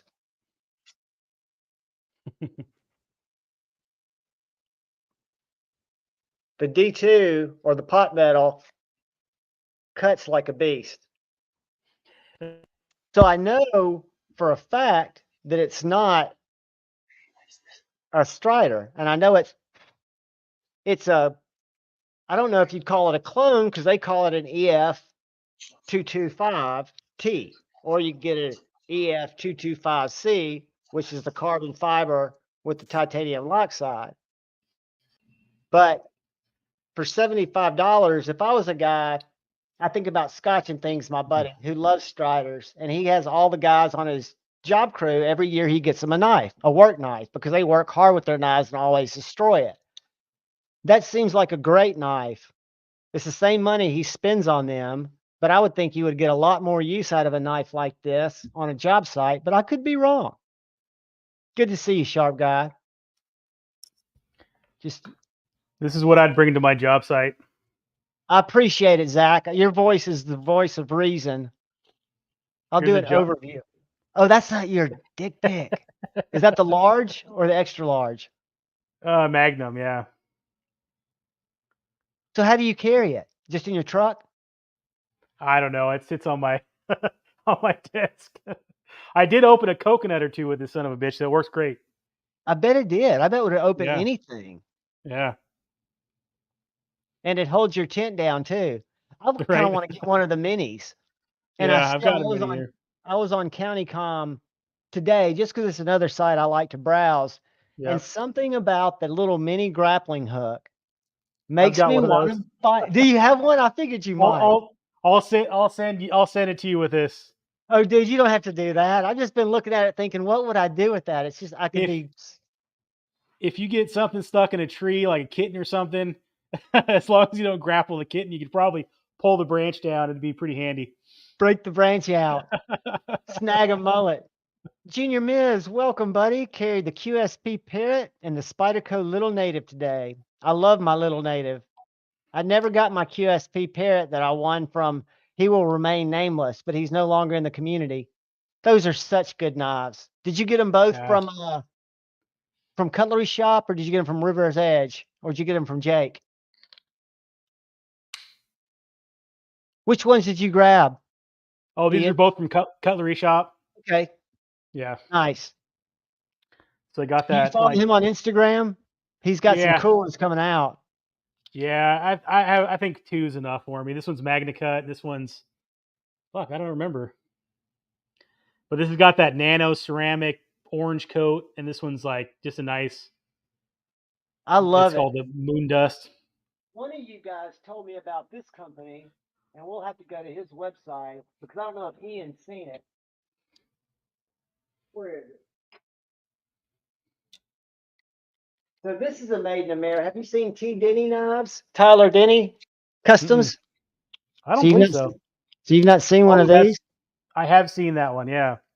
Dude, that is Magna Cut that's heat treated by Peter's Heat Treat at 6465.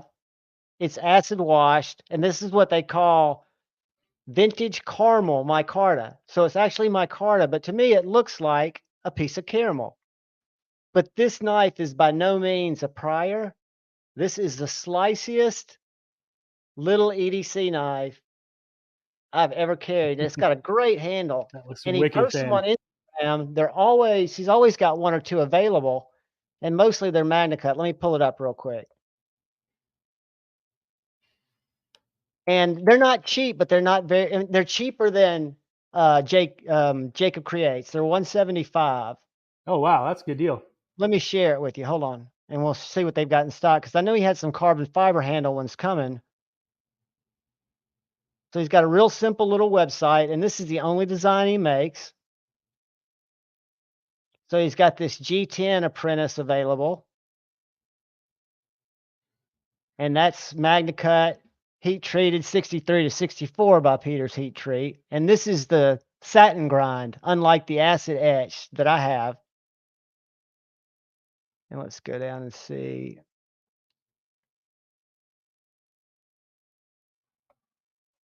So he's got the little blue, the little green one now, but he'll add some more, because if we go to his Instagram, tell me if y'all can still see my website. Yep, I can see it. Awesome. When it goes to, I tried to buy one, but it had already gone, because he'll post them up on Instagram. And I tried to buy this Ultim one. Isn't that beautiful? Yeah, look You at want to that. see it? Yeah, that's the little Ultim. And then, like, every other day he's posting a couple, because he's not making a lot of different things. He's just making these little knives. But I mean, it's just, to me, it's awesome. Little carbon fiber. And then he's got somebody, I forget who it is, that makes these sheaths. Taylor Bread Quartz makes the sheaths. I wasn't following him. But anyway, just a lot of neat little EDC fixed blades that I could highly recommend to anyone who is looking for one, because they're very, very light. They're very, very slicey. And if you like to open Amazon packages or knife boxes, they are fantastic openers. And he makes them all in his little shed. It's just amazing to me what people can do and then repeat with the same quality. And I know they use templates and stuff. I used to work in a cabinet shop, but I just don't possess any of those skills like these guys do. But I mean, just the way they start making the sheaths and finish them off, and the sheaths have such great retention for such a thin knife. I mean, just family people, good people that are doing hard work, that are coming out with what I think is cool stuff. So if you're not following T. Denny Custom Knives, even if you're not that interested, he's definitely a good follow. See, this is before. No, this one doesn't have swoons. I noticed this 1, 2, 3, 4, 5. No, they do. I'm sorry. I just didn't see it on the paper. I thought maybe he had a different blade style, but he doesn't. He just makes the one type of knife, which I think is pretty cool, because that means you can get it perfected. No, I take that back. That's a different knife.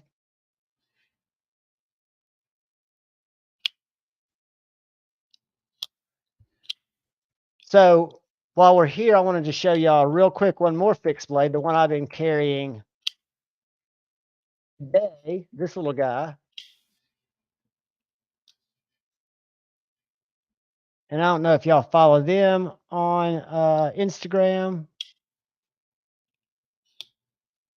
but he makes a lot of these tactical, but then he makes these EDCs too. Where is the Prada? This is the one that I think is just fantastic. $150. You can choose your clip, and he does everything with this nickel boron coating. And you're probably familiar with nickel boron, Ian. They treat bolt carriers, barrels, other PPUs with it, because it ups the HRC and the wear. So After his heat treat, dual temper, dual cryogenics, it comes out to 61, but the hardness on his nickel boron's about 80 plus. Wow. Little 2.5-inch blade, but he's got a whole lot of different knives. Again, EDC's part of what he does. I think if you go in here and you search by just EDC knives, he's got 6 that qualify. But there were several that I think, if just because I'm not a ring guy, I think some of these knives would work great without the ring. And Agreed. I've heard like this one right here, I think would be a great little knife as an EDC knife. Yeah. Is that a false edge, or is that sharpened on both edges there? It's sharpened on the bottom one. Oh, It is a false. oh, It it's can not. be Okay. sharpened. It can be sharpened. Yeah. And then I've got one of, like, I think this would be a great EDC. Yep. But they're right over in Georgia, so he's one state over from me. And this is it actually right here. The Guardian's the one that when they come back in stock, I really want. Because this is a small, it is well, 3.71 inches is a little bigger blade than I normally carry. But I've just really been impressed with the type of, I mean, and these guys are literally one state over. So that Dustin Driver who I met is, this is a great knife right here. I've got this knife. It's got dual grind. It's got the same CNC milling.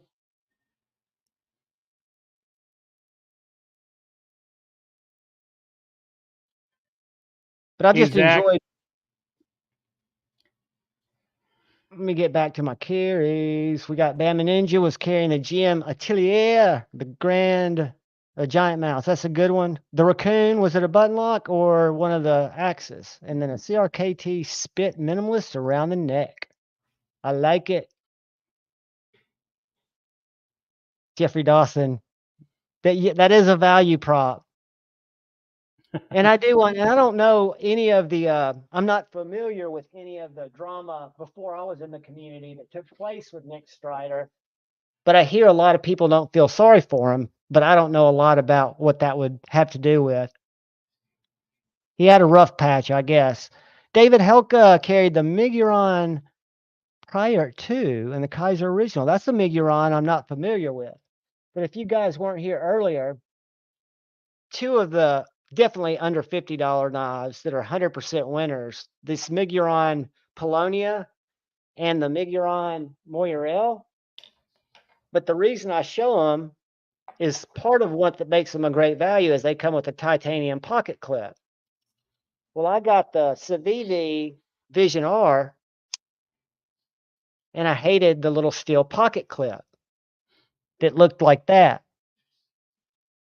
So I took the steel pocket clip off and put the titanium clip that fits perfectly on my FG. And I mean, I've got a titanium clip coming from Civivi. It hadn't gotten here yet to put back on the Miguron because I don't think I'm taking this clip off. I mean, it's just great. And this other clip has that little spoon coming out that just digs into your hand. Oh, I hate that. There's no need for it. And then this one, whoops, is just perfect. And this knife is so good. I don't get excited anymore. I wish I did. I mean, I'll get excited when I find a knife that I can share with somebody that's $50 that's as good as anything I bought 2 years ago, right? I mean, there's a lot to get excited for with a knife like this.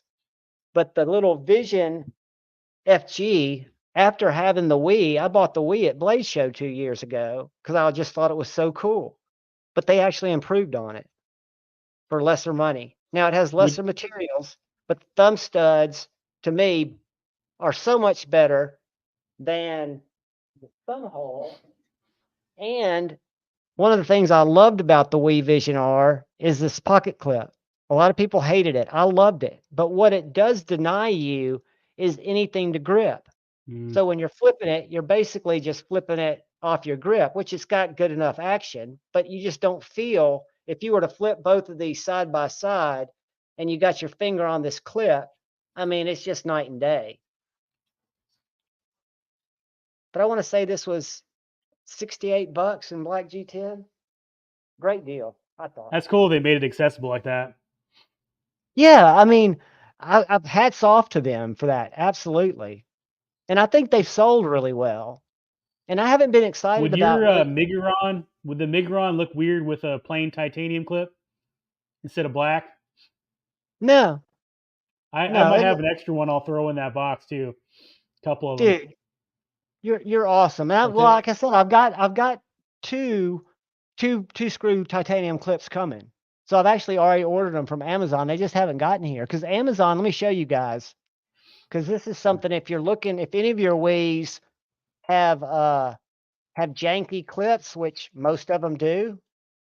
Let me share this real quick. Watch this. If we go. Did you say you already ordered some? I did. I'll show you the ones I Okay. got. Let's just go to my let's just go to my account. I don't have anything to hide. Yeah, Running those are the late, same ones. but it's a Civivi titanium clip. It comes with 3 sets of screws, which I thought was pretty cool. Pretty cool, depending on what you're using, right? Yep. And then they've got it in both black, or they've also got it in silver. We're stonewashed. So I figured I'd try one, and just see what I thought about it. And then if you just search titanium Civivi clips, there are all kinds of cheap ones. So if I go,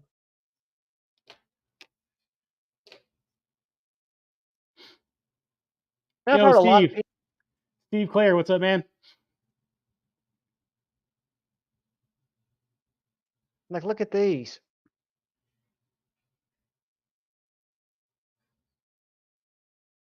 Oh, they're pre-barfed on. Yeah. I mean, they just got some different stuff. I can't stand that anno pattern. Me neither. But if you're looking for something just totally different, they've got, this is the old jabby, and then they've got some longer ones that I've evidently bought before. And then they've got the little baby banter clips for $5. But Amazon, you can find some weird stuff. I've kind of wanted to get one of these to try. Have you tried one of those yet? I've seen that around, I think. Well, you've seen the Wii probably.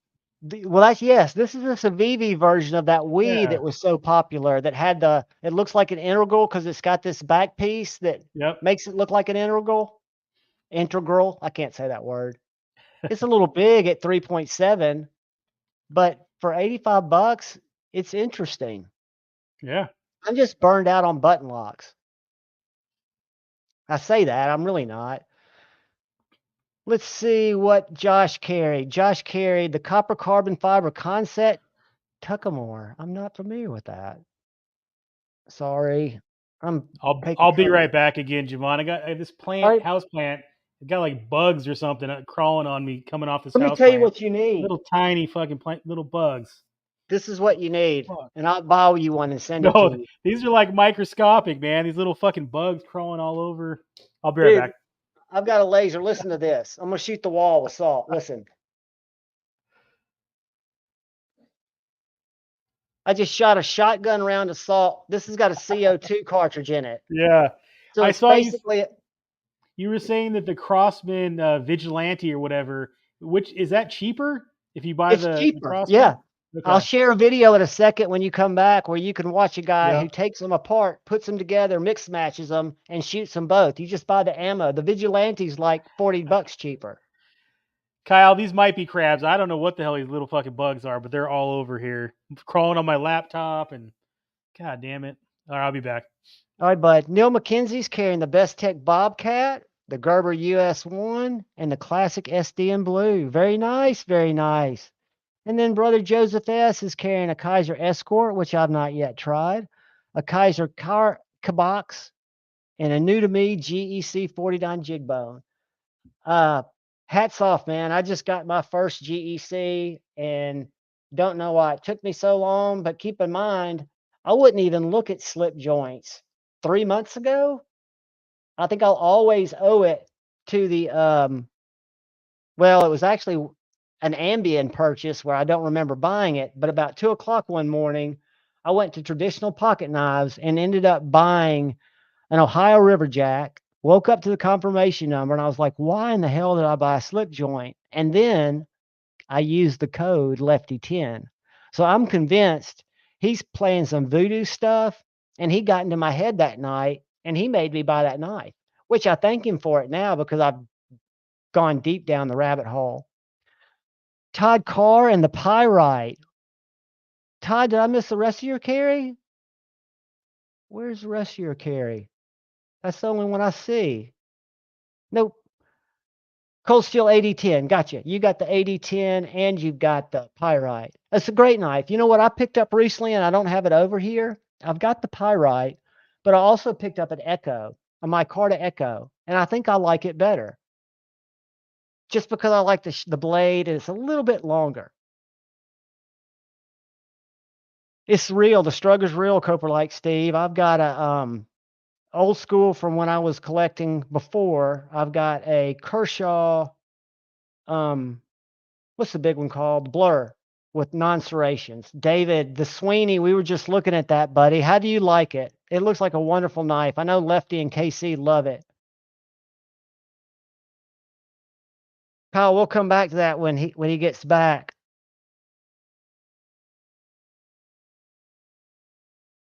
Jeffrey Dawson had his Spidey UK penknife. That's a slip joint, right? In Spy 27 and your Protect Magic 2. Very nice. I saw an Instagram post that Cole Tri-State posted today about an extra large Protect. Have y'all seen that magic? That's like a giant one. Dean, I like the carbons too. I mean, I like my Carta as a feel, and Riot did do them, Junior. We were just looking at that a second ago. We were seeing if they had them in stock, and I was showing it to ENG, and they are made by Riot.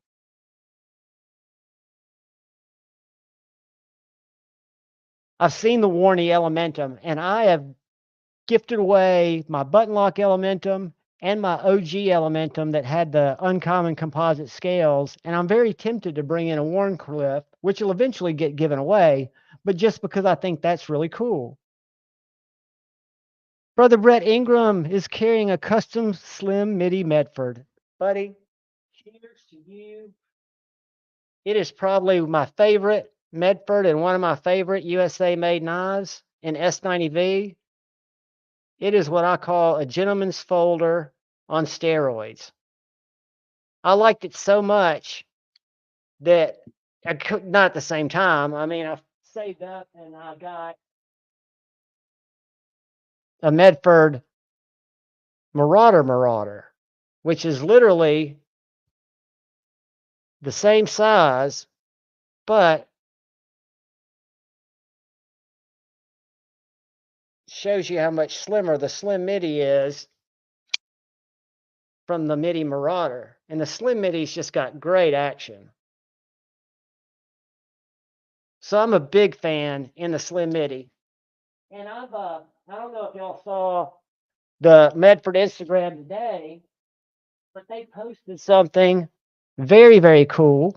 And again, I'm not a fan of Medford. I'm a fan of knives that I like, but I want to show y'all something to see what y'all think about this knife. I like smaller knives. And I don't, not smaller knives, but I don't like baby knives, or I don't like a huge, like I'd love a Marauder H, but it's just too big for me. So I want to share this screen and show y'all one knife real quick. Whoops, I didn't want to go to your story. Yeah.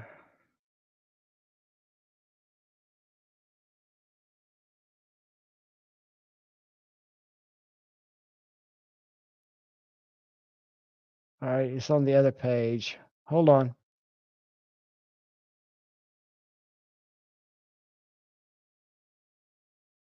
So tell me what you guys think about this knife.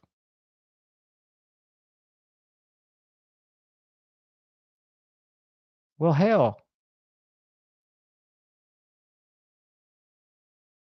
It's not on here. That's not what. Where would I have seen that? Was it real?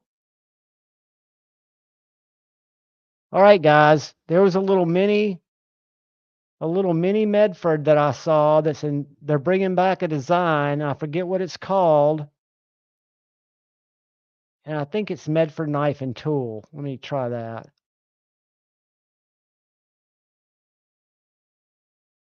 Because I know I saw it on Instagram. I wouldn't have seen it.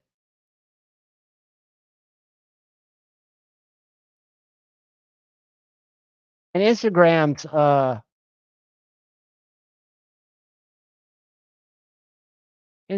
search really sucks.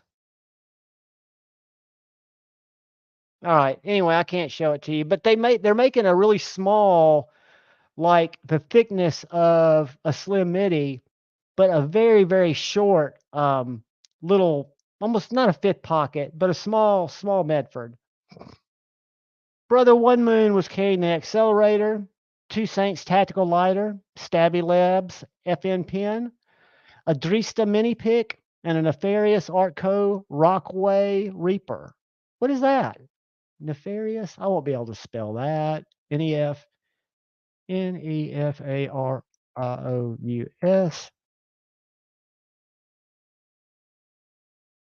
Nefarious Artco.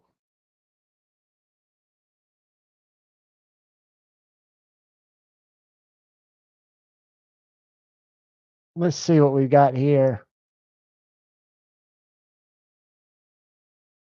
And you were carrying their Reaper.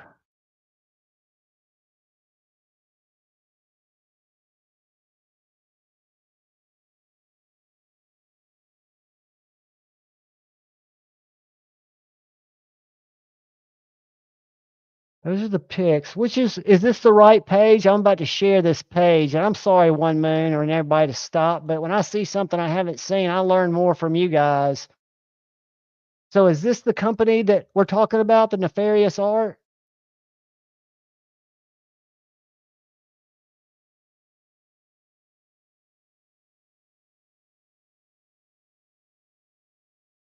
Is that them?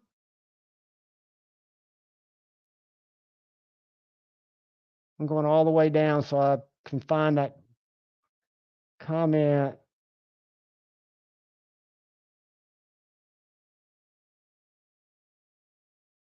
Yep, that's them. Made from weekly. Is it One Moon? Do you see it on there? Is it a knife, or is it like a lighter cover, or is it one of these? Yeah, Reaper. So it's this one right here, the little knife, right? The picks. Gotcha. So it's this guy right here.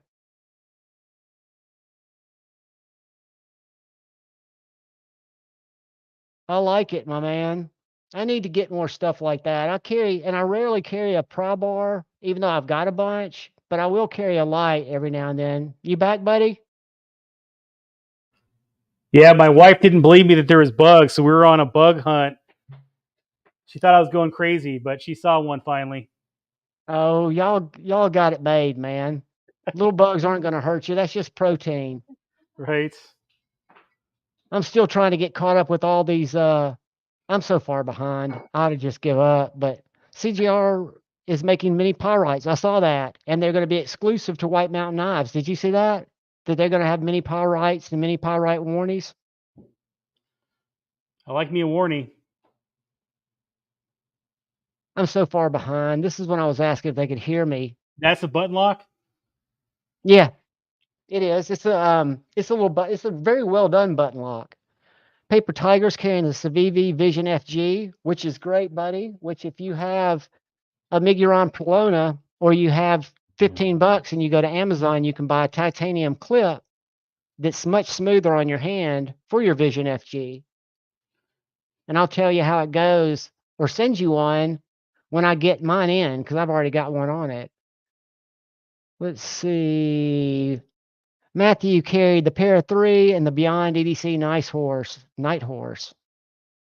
I saw an unboxing on Metal Complex's channel of not the Night Horse, but of the Volsteed Nightshade with the LMAX blade. Have you seen that comes in that orange pelican looking case too, like their big Mayhem does? You know how they packaged the Mayhem in that little flight case?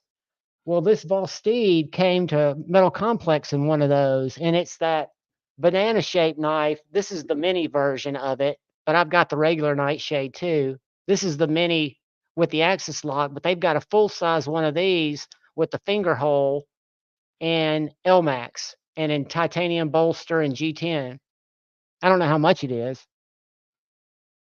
Why did they do the axis lock on that or the crossbar? Wasn't the other one a liner lock? I don't get it. They did the same thing with the raccoon. I think they caught so much flack off those few raccoons failing that they thought that people really liked the bar lock, and I guess some do. And from a lockup standpoint, it's strong, but I don't care for it that much. Yeah, I'm not. I care for this knife because this is a slicey little guy right here. Yeah. But I'm not a bar lock guy. What I like about this is there's barely any steel in this at all. So this is literally just carbon fiber, and you've got. I love when they do that. Just the tiniest. You don't need much steel if you got carbon fiber on the whole handle. No, and it's just so light. I mean, you don't even know it's there. I don't carry it that much, but it's a great knife. Yeah. Who do we get up to? Yo Jumbo. Hey guys, there were scales on NASAIL for a Yo Jumbo for $75 that if I had a Yo Jumbo, I would have bought them. Well, Pretty Fly needs to go score those scales then for this puppy. Yeah, let me see if I can find them. I've logged myself out. Can y'all hear me? Yeah. Yep. These are the most grippy G10 scales in existence, though. Like if you're into tactical shit, like this is the way you want to keep it like this. I've got to kill myself. I've got too many people. That's all me.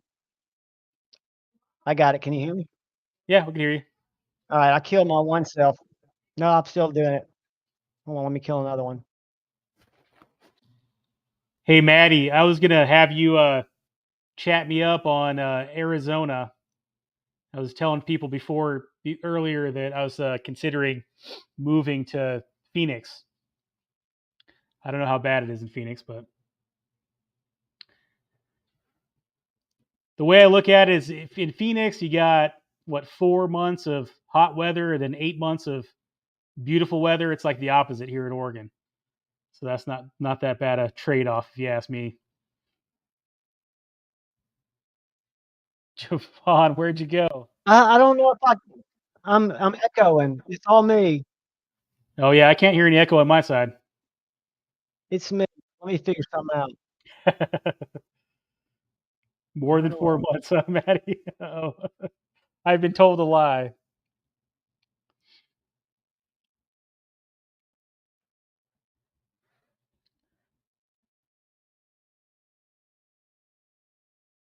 We lost your audio, Javon. Or I did. Hold on. Maybe it's just me. I did. I'm trying to get my back. Oh, there you are. And I can't do it.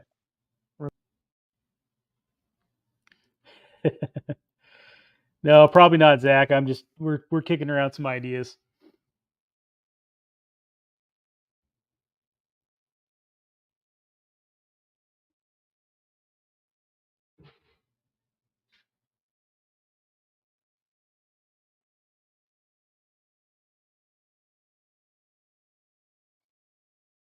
Are you back?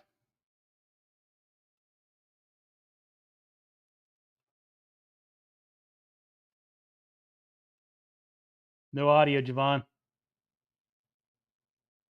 Nope. How about? Yep. You can hear? Yeah. Awesome. We'll go with that. Even if I got a little hiccup. Fuck it. Let me get back to my. This is fucking delicious, by the way. Eagle Rare. Nice. Nice. I'm echoing. God dang it. All right. Guys, if I missed your carry, I apologize. Let me try something.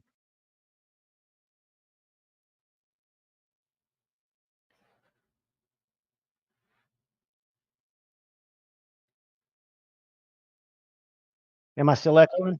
God damn it. Not on this side. I am on my side.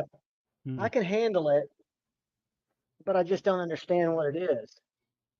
Can the audience hear me? Because if not, I'll just deal with it. Somebody give me a thumbs up if I'm not echoing. No echo here. Good, No Louis. echo. Cool.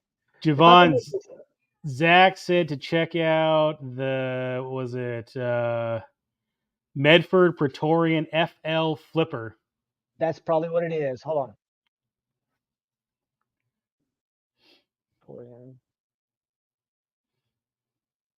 FL? FL, yeah, like Foxtrot Lima.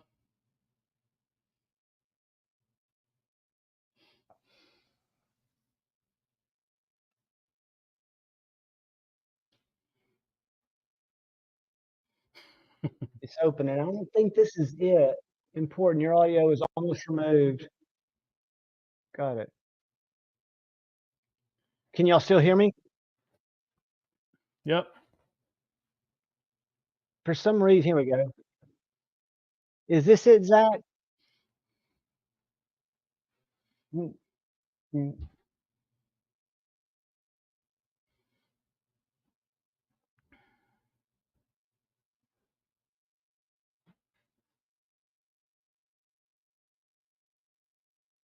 That looks like a thin one too. Just go take a peek here. Again, I feel guilty going to this site because so many people get triggered. And again, I'm just looking at the size. No, that new one's. I don't see it on here. Yeah, I think that's got to be it, that Swift. Well, the Swift Oh, is that's a good different? knife, but it's not the one. Okay. This is a small one. All right, I was going to go to NASA and see if those scales are still available. What do you think about the SAC Medford Swiss Army knife, the Ask, I love it. which I really hate that they call it the Ask knife because it's like ATM machine, but it's Yeah, pretty cool. They have the I think it's I don't know if it's the Warncliffe. It's the old Ironsides dark blue one that they had on Carry. What was it? every EDC day. Specialties. I think EDC Yes. Specialties or something. And I was tempted on that one.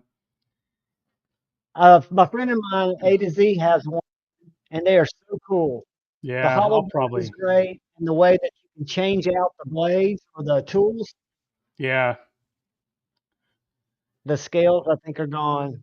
I like the tool set that had like a that particular one had a chisel.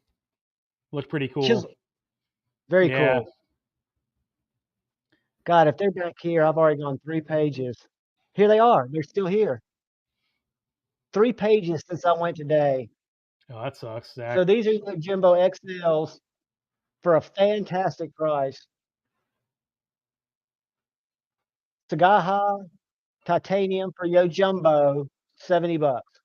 Damn, Textured. those are cool. I've got titanium on mine that I got at what's it called? Miles Plus, but they're smooth, which I would love them even more if they had some texture. Send it to Cap City Creations. I don't know if his books are open, but he'll hook you up with some cool shit. I thought about that. Yeah. You know, I've never done. Well, I have. I sent y'all DJ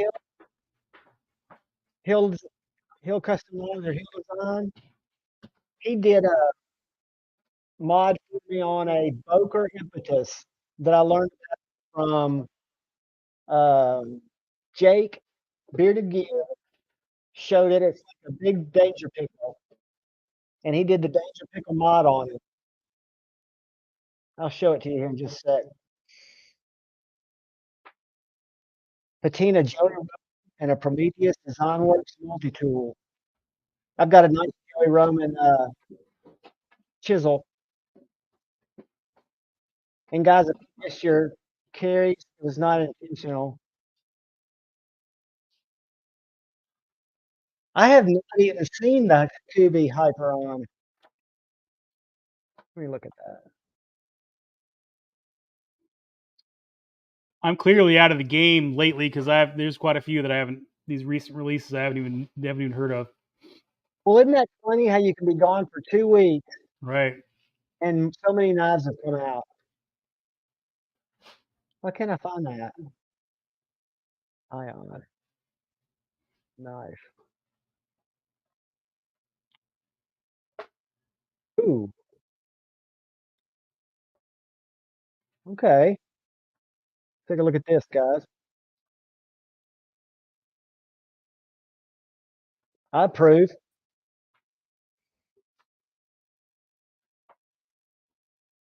How long is it? 8.39, 3.5-inch blade. I wonder what it's going to retail for. I wonder if it's going to be in that 150 range. It seems a little high. I only say that because Meerkat of this S90. Where'd I put that? Kubi does a lot of really fucking nice sales and shit on their website. They do. Like half off, and then they add, yeah. But guys, if this is still at White Mountain, grab it. I'm gonna grab something real quick. What was that, Javon? That is the Max Ace Meerkat. Oh, I found Meerkat. this on Okay. White Mountain Knives. It's S90V. Wow. Titanium. Matching our blue screws, blue titanium clip, $158 Dang. before discount. Awesome. Let me grab something real quick.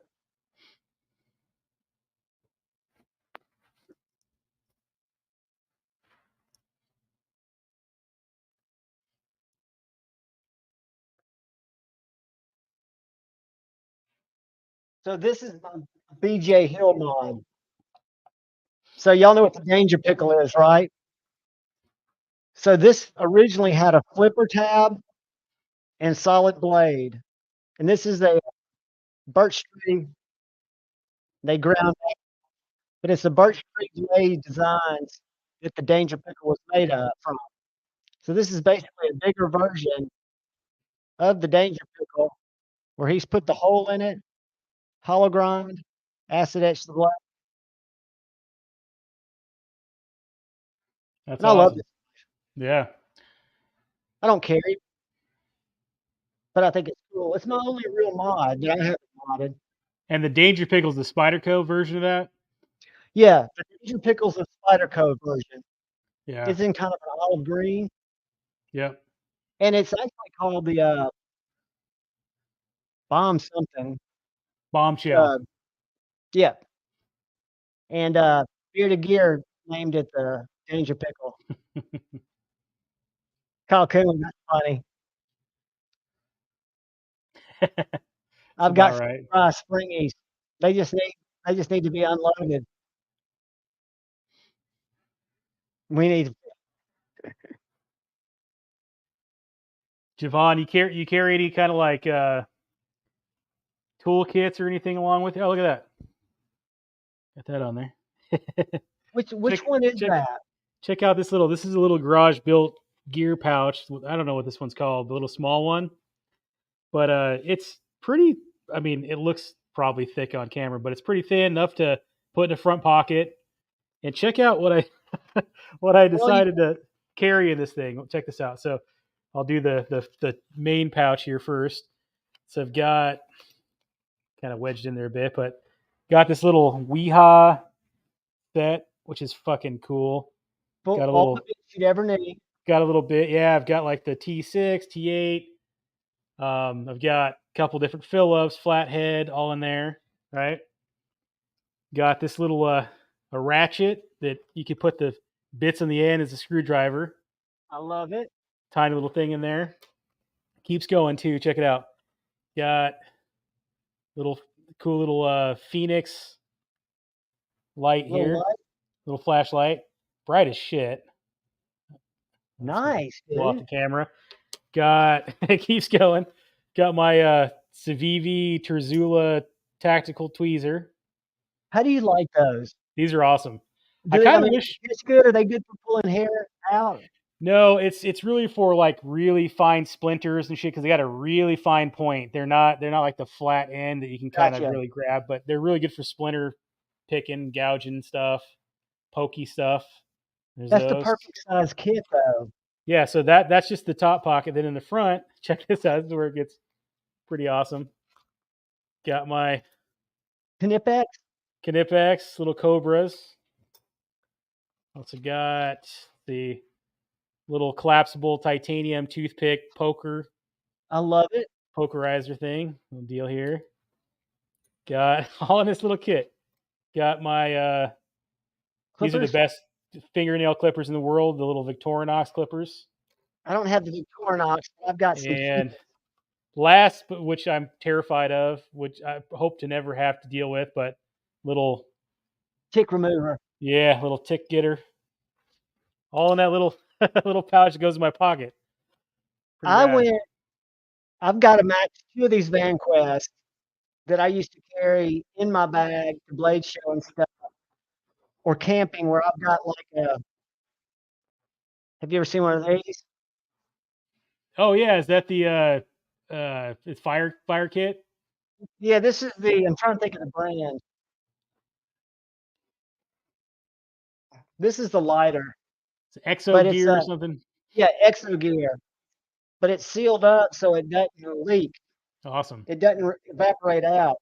And I've got some little fire starters. Then I've got a little thing of lighter fluid. Exotac. Patina. Yeah, Exotank. That's exactly what it is.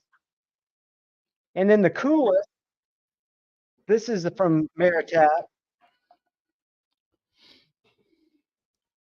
This little pin carries, I've got a bit in it here, but in the tail, it holds 3 more bits. So I've got my T6. I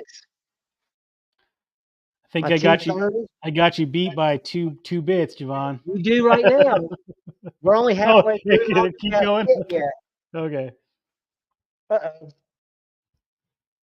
That sounded like it hit the ground. Uh-oh. They usually go down my heater duct when I drop shit. Well, mine will be right under me. I'll find it later. And I've got a Civivi pen. But the cool thing is, I recently bought this. Is that a surge? Surge? It's a charge okay. plus. So I've always had a skeletal for the bits. Yeah. So this is called the Dark clip that I bought off Amazon. It came with a clip. Yep. But what I love about this is I've got, of course, a little bit driver that locks. Hold on. Whoops, that's the eyeglass one. So I've got that, right? Yeah. That carries these wonky sized bits. Yeah. Well, I've also got this little tin box. It's usually. Oh, you've got the little ratchet, don't you? I do. I've got one too. I just bought one recently. But have you seen this? This Ray gear is on Amazon. Oh, holds the bits. Holds 2 sets of bits. It's got a little ramp in here. So when I stick them in, yep, they're in there. And see this? It's got awesome. a magnet, dude. Yeah. That's my little look how tiny that. Yep, I've got one. Those are cool. It's the thick. same. That's the same exact head as I've got on this. It's like exactly the same. Well, but that one has a 1/4 inch on the backside too, Yeah. where this one plugs in the leather man. It's Right. flat on that side. Yeah, watch. I'll show you. Hold on. I'll be right back.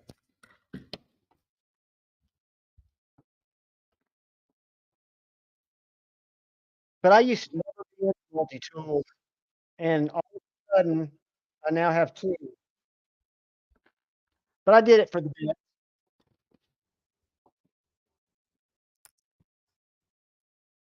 So I've got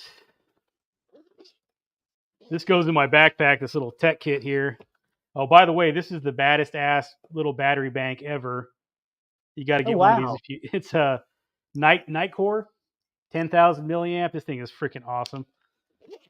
But I've got. I'll show you that same little driver that's what or mine came in. ratchet. Yep. But check it out. So it's like these are the same exact thing. It's pretty cool. Now, did you get the other one off Amazon too? Is that the longer one I see on there? This one came with a like a bike, a little pouch called like Top Peak or something, Right. and it came in its own little nylon pouch. I just pulled the driver out because it's so small. Well, I like it because you don't need the leather man. Yeah. See, I've got the wave that I use this for, and then I've got in this kit. This is the one in my backpack. I've got one of these deals here. Ooh, the bit bar. Yeah, a little. This is the Um, Gen 1 or whatever, but that's still bougie. I love that. yeah, it's pretty cool. But yeah, this tech organizer is the bee's knees right here. This Peak Design. Almost got Puts one before Blade Show. I yeah, I love the love way they put it up yeah, like that. I know it. You can fit so much shit in here. I've got like everything for that I need And for it my backpack. organizes it well to where you can see it. Yeah, yep. Got all kinds of Check cool this shit in little this one. guy out.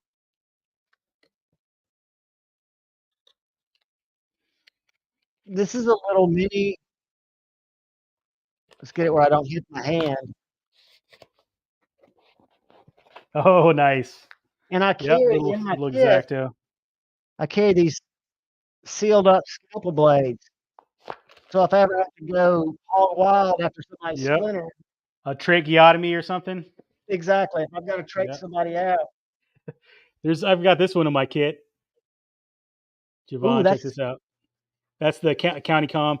I did just buy on County Com's website, which I'm not trying to buy nothing, but I saw they had a little magnifying glass titanium. Did you see that they came out with that? I did not. And I Cool. was on there It's today. cool. They just released it. It's like limited to 100. Really cool though. So you could start a fire with it, Yep. Start a roast fire. the You can bug. see your splinter, whatever you need. If you're going blind like me. I had my glasses on today to try to read comments, but for some reason with the lights, they make them hurt. My eyes, that is. All right, so we've got to think about true D metal. They're not marketing as a clone. And I think Zach put the voice of wisdom in it. Just talk about the struggle that I've had with it since it came in. But then also say it's a very well put together knife. Am I still way off track? I'm just trying to fly through chat to get caught up. Because we've got to think about who we want to give love to give this artisan cutlery away, the sea snake. So let me look at urban.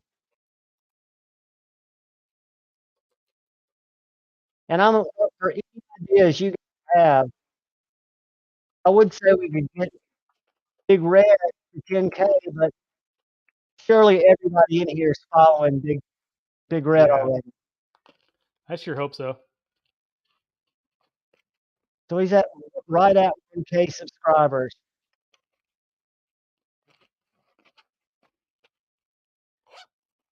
All right. So anybody come up? Who do we want to give love to?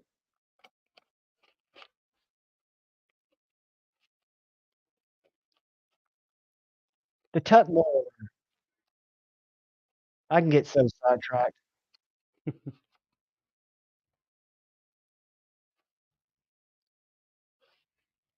Ooh, I think you're right. This is a concept. Have you seen this? That does not sound familiar. It wasn't to me. Hologram. Is that jungleware?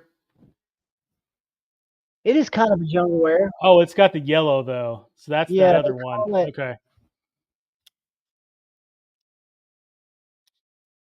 I love the hole.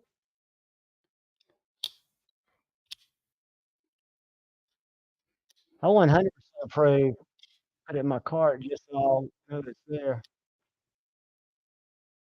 I get so much off these live streams, you guys wouldn't believe it. I learn more from you guys.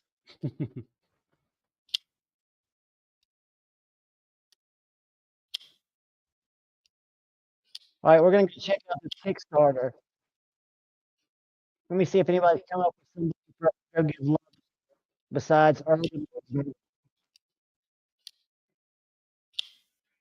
Any of you guys got close and you're trying to get love and you should all be mods. I could just do a random chat too, but I feel like we all. Whoops. All right, I'm not gonna be able to on it. Damn it. That's what's about two YouTube windows. If you try to run your regular YouTube window as a minimized, you'll get so far behind. All right.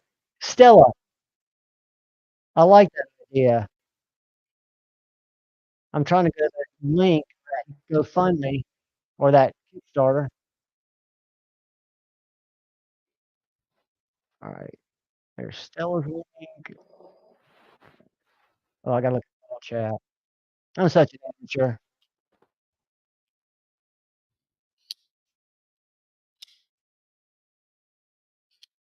Ah, amateur. Okay, I'm gonna give up.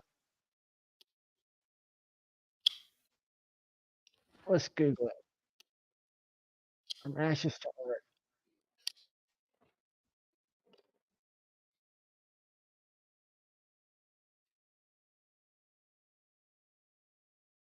Sounds like a great cause. Bet you it has. All right,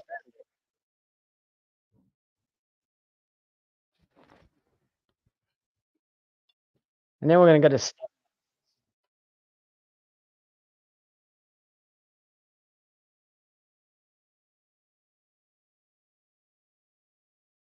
So guys, check this out.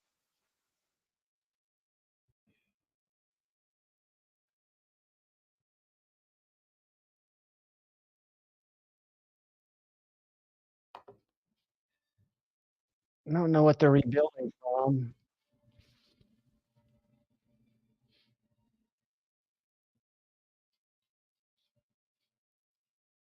Beautiful stuff. I wonder. Whoa.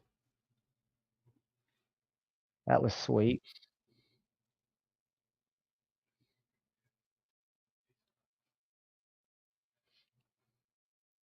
PAR.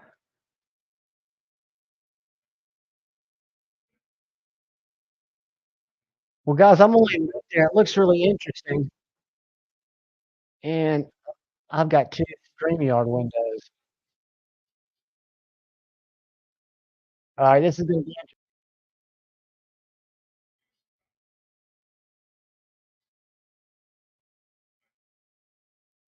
I had two StreamYard windows going. No wonder your audio was janky. That's why it was janky. I feel so much better now. I don't hear myself. I was just getting ready to go to Stella's page, and I said, "There's another." I thought I might just be getting ready to cancel the stream. Yeah. All right.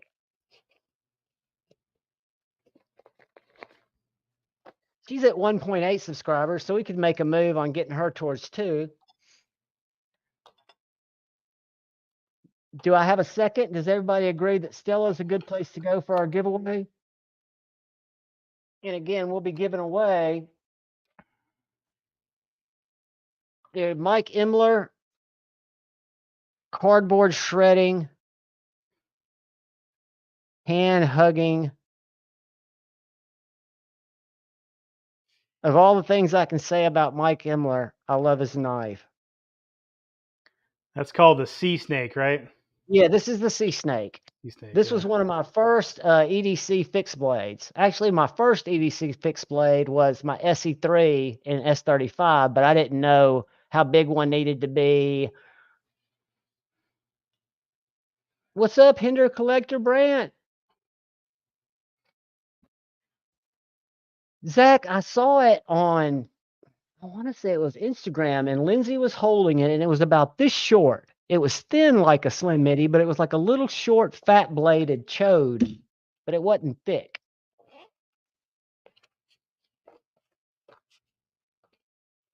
I got you, man. Thank you, 1 million, for the history.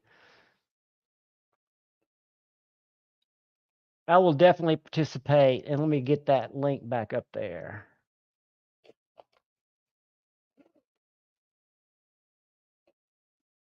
Paste.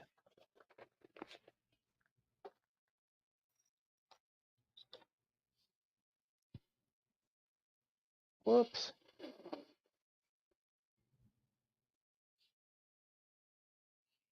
I need to get a Stream Deck and figure out how to work it. It seems like you could make shortcuts. So, Maddie, I see you put a link here. Was it to Stella's page? Because I've got Stella here. I just thought we'd find a video. Let's go.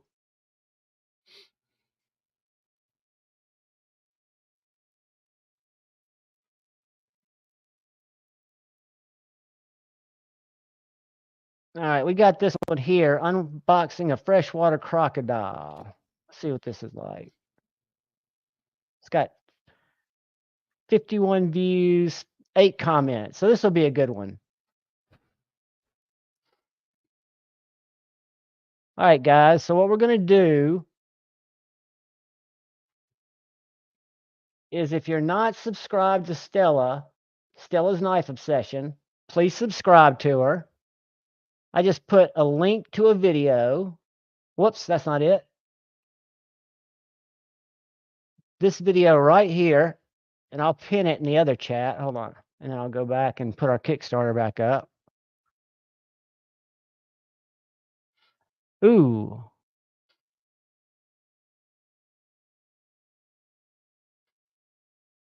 That's a good one too, Maddie. Now y'all have me confused. Maddie put in Keith the Knife Freak. We're going to sub to Keith anyway. But let's see. Keith's got 403 subscribers. I'll tell you what we'll do. We'll find something else to give away, and we'll give him some love too.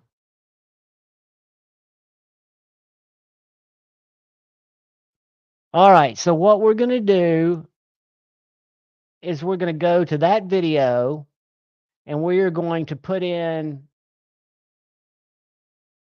anything, hello, Stella, subscribe to her, like the video, and leave a little short comment with the word Javon in it, because that's what JUHVON, because that's what I will search for when we go and do it. So I'm going to start it out by putting a comment in there without Javon, and then we'll go give Keith some love.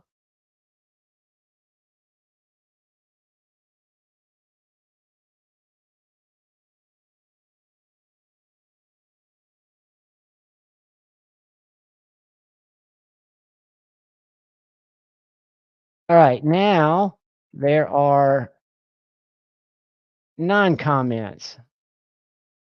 Let's see.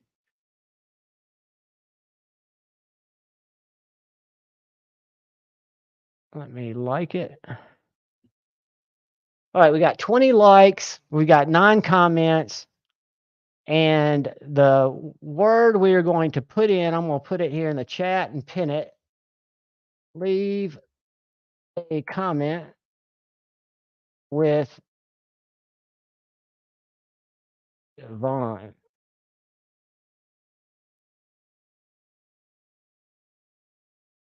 And let's load her up. And by the way, M-Bomb, Mateo, I got the jerky today. I'm 3/4 of the way through the lemon pepper. That stuff is so good. For those of you who've won giveaways lately, you'll have noticed an M-Bomb sticker in there. And I'm going to show you guys what this looks like.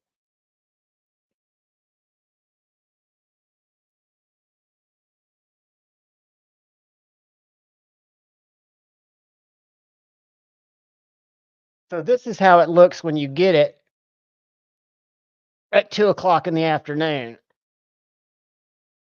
And that's what it looks like after you've been just feasting on it.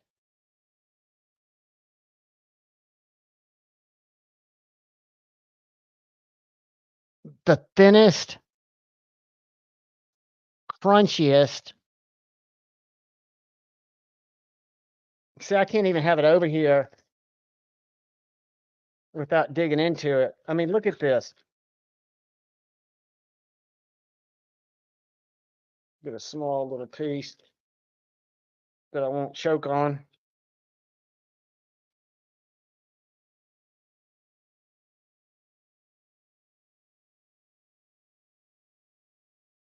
Look at that delicious lemon pepper coated jerky.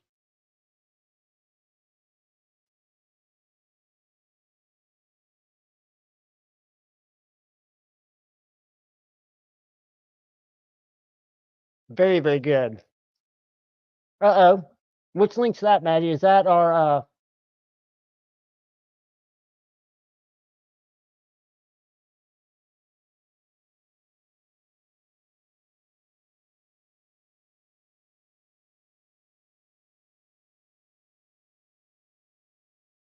are we on the same video? Let me see.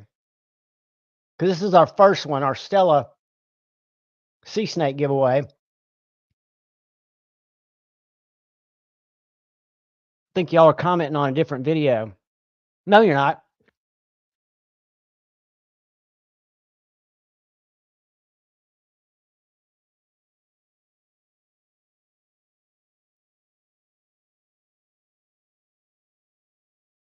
All right, y'all, we found the right video. So just keep giving Stella some love. We'll give it a few more minutes. I know it's getting late, but I'm going to go find something else that we can do for who is the other one? For Keith the Knife Freak. Hold on one second.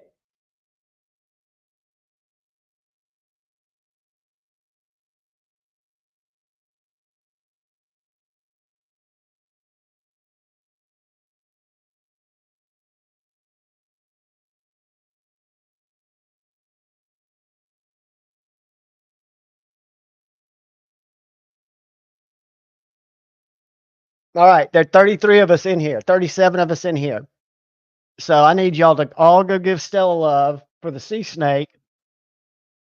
And then we're going to have a Keith the Knife Freak raid before we all go to bed. And we'll give you all a chance to win something else cool. I guess I shouldn't leave it on the ad.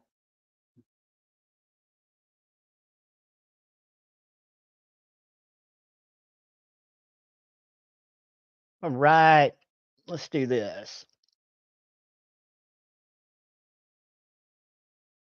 I'm going to get ready to collect comments.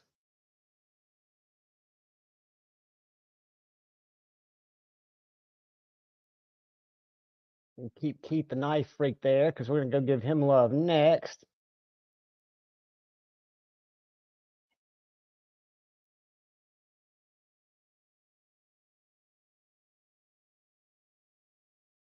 Copy.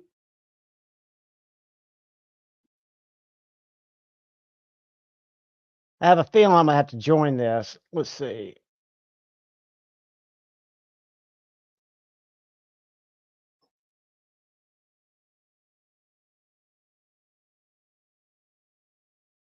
All right, guys. Y'all comment on Stella's site while I get the premium subscription now.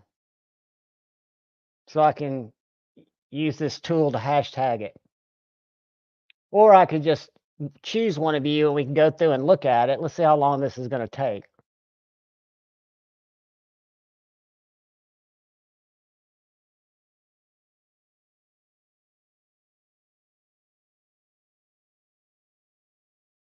All right, guys, we're going to do it the easy way.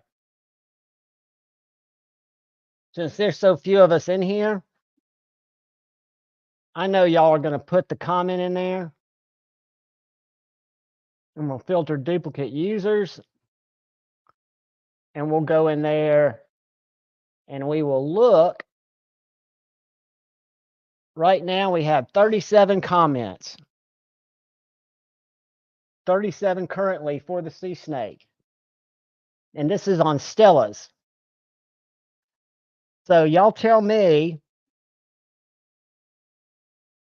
if y'all are ready, because there are 47 in here. There are 37 comments. There were 8 before. Oh, the link, let me drop it back in here, Rob. Here it is, buddy. And you, whoops. I'm going to put it in here. Let me paste it. Hold on.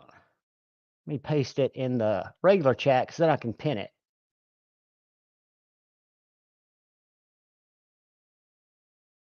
All right. Now it is pinned. That is Stella's video that you'll like. Make sure you're subscribed to Queen Stella. Leave her a comment. You can put Javon somewhere in the comment. Chris, Beefer, do y'all see the link now? Drink water, it's on Stella's, and we're about to do one on Keep the Knife Freak, but I'm going to put it in here too. It's pinned, and I'm also going to jank it right up here on the screen. So that's the video is this one right here. Let me share it. It is unboxing a freshwater crocodile.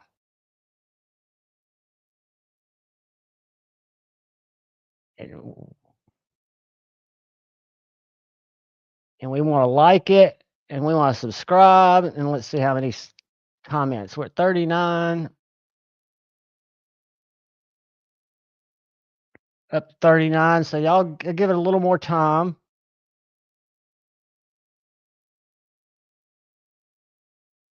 What is a Patreon? Because when I was trying to sign up for this comment picker, that's through Patreon.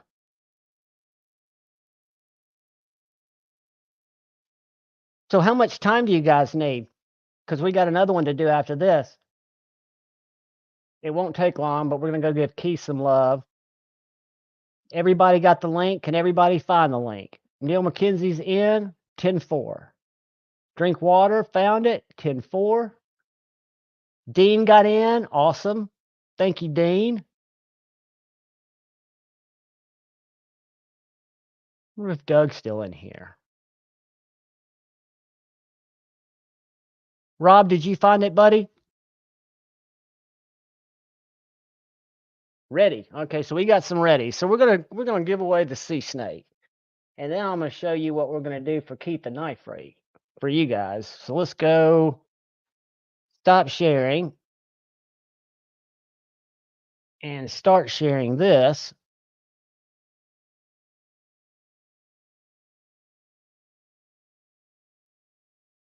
All right, let's do our math. 40. I'm looking back over here. Y'all ready? Robbie's ready. All right, so I'm going to go and refresh it one more time, then we're drawing for it. I'm going to refresh it one more time, just in case somebody slipped in there. Ooh, we lost a comment. How's that happen?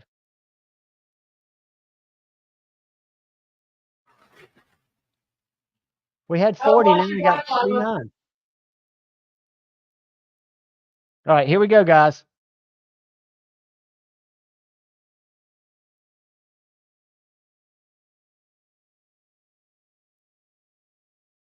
Make sure somebody. All right. So somebody's got to be in here. If we get one of the comments that was already there, good luck, guys.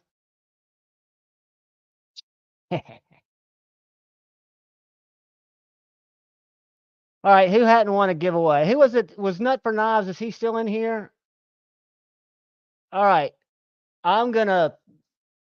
Should I draw again or should I do something kind for somebody? Nut for Knives was really wanting this. We're gonna do another giveaway. So this one is going to Nuts for Knives. So Nuts for Knives, I'm gonna put my email in here. I'm going to DKSFS this for you.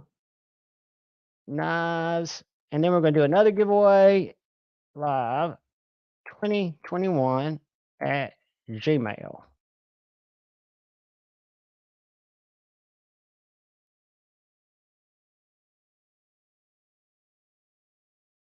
And I'll get some more sea snakes in here, guys. And it was his birthday, Satisfaction said. That's right. It was the birthday window. So this is for Nuts for Knives, for participating, and for having a birthday weekend, and for always being around supporting us. So I'm gonna write it in my little dossier, and then I'll show you what we're gonna do for Keith. And I'll ship it out to you tomorrow, buddy. Hey, Javon, I'm going to have to jet. I got to go to sleep. Buddy, I hear you. Good We're luck, not far everyone. behind you. I love you, brother. I'm glad Yep. you stopped by. Yeah, it was nice hanging out. Have a great night, dude. Take it easy, everyone. Sea snake. All right. So I know you guys are tired too. So what we're going to do is we're going to go over here. Let's do this first. I'm going to show y'all what we're going to win. So this is a Ferrum Forge Mini Archbishop. Fantastic little knife. I don't know if y'all are into the Ferrum Forges. Nitro V.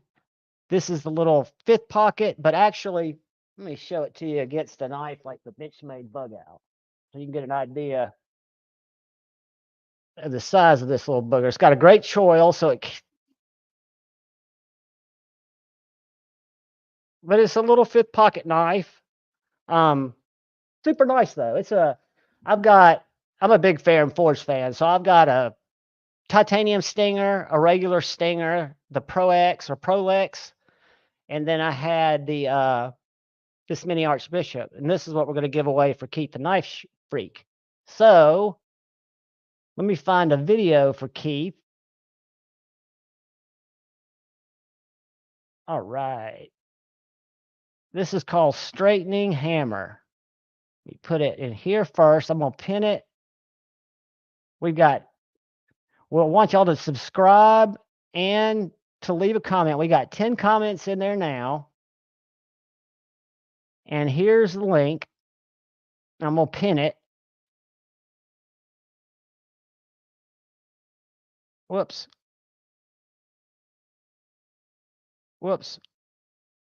I'm chasing it.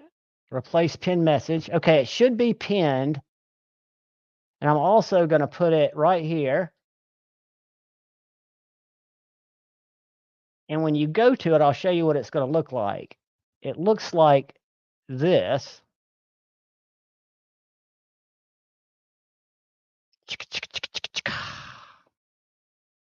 Called Straightening a Hammer.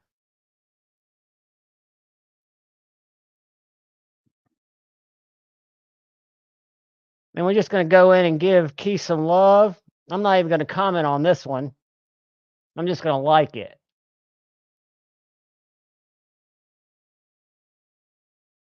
I'm going to like Neve's comment, like Pat's comment, like Rusty's comment, Bluminati.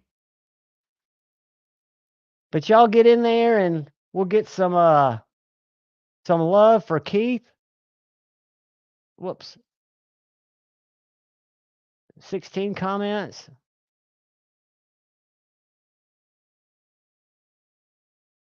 Oh, exactly. And it wouldn't hurt to go in and watch a short or something else, because these are good, not only good people, but they do the same kind of content that we all dig. And Keith's got mad talent.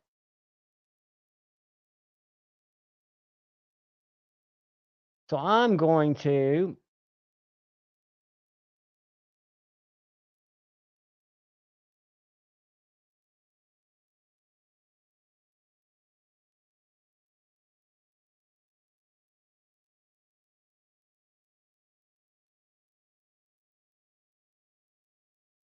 24 comments. 31 of us in here. He is very talented. Maddie, you got one of the channel. Do you have a channel opener box? Like, I know some of y'all have one where he made the block like Casey's got, and he makes it out of the F-150 spring.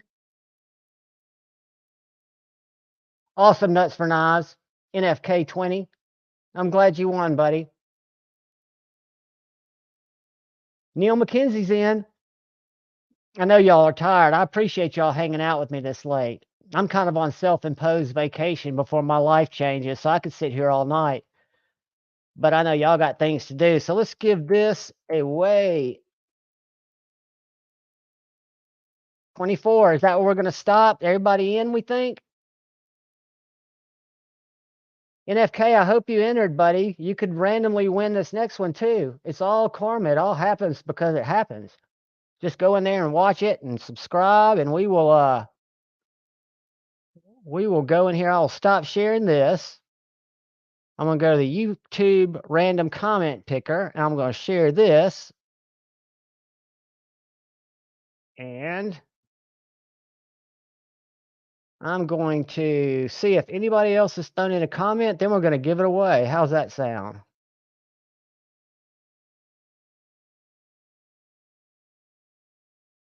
$36. We jumped up. Awesome. That makes me feel like we're... Yeah, you guys take your time. I won't rush it. If y'all are in there watching it, that's even better. NFK, that's sweet, dude.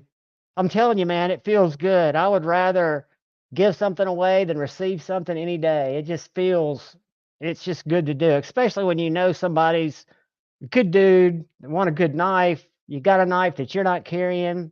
It really just keeps the knife alive, the way I look at it. The knife's getting love from somebody who I love, so it's a win-win. Let's go 9, see if we got anybody else in here. We had 36. You got 36. All right, guys, we're going to draw. Can y'all see the screen?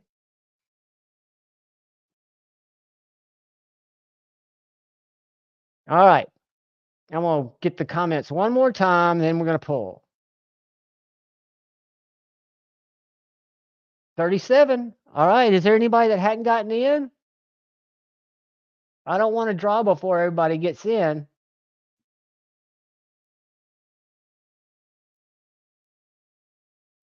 All right, guys. One last call, then we're doing it. 1, 4. Boom, boom. I have to do math. I have to count on my fingers. All right. All right. Good luck, guys.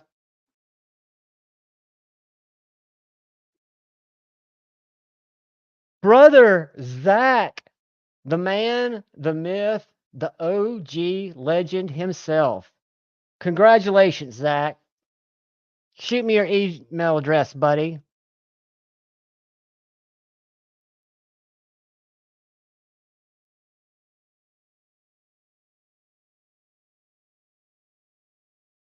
Congratulations.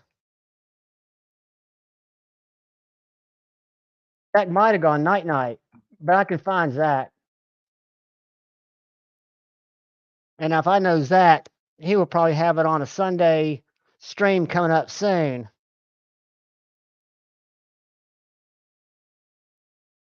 El Cap Addict, what is up?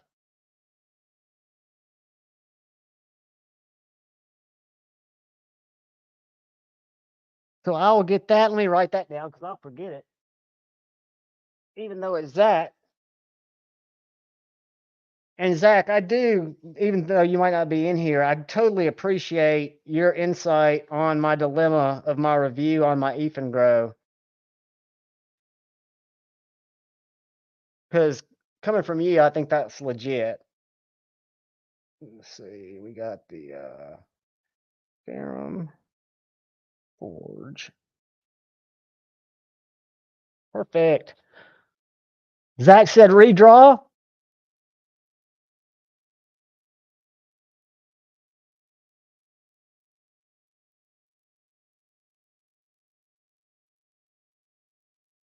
Guys, if you stick around here long enough, and I'm not at all trying to bribe you guys with giveaways, It's just something I do.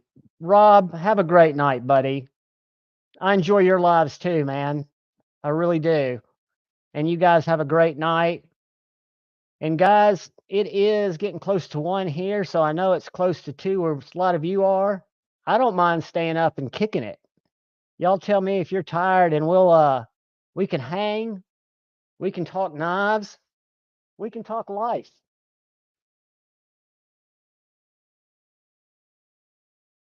Take care, Rob. Are y'all subbed to Rob? We should have gone over there. Let me do something. I just found his content, God, I want to say a month ago. I'm a new subscriber. And his live streams are good. His videos are fantastic. Have you guys been over there to Rob's? I'm sure you have.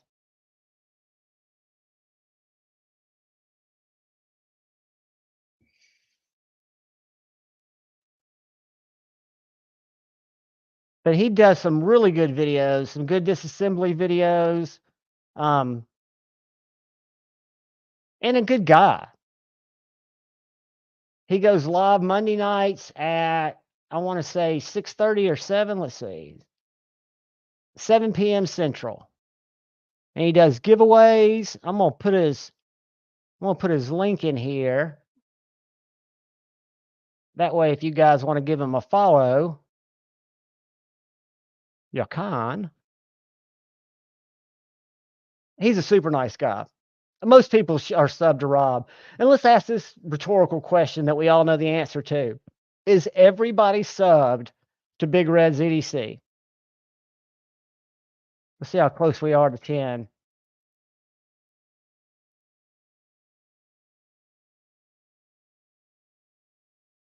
Nine 915.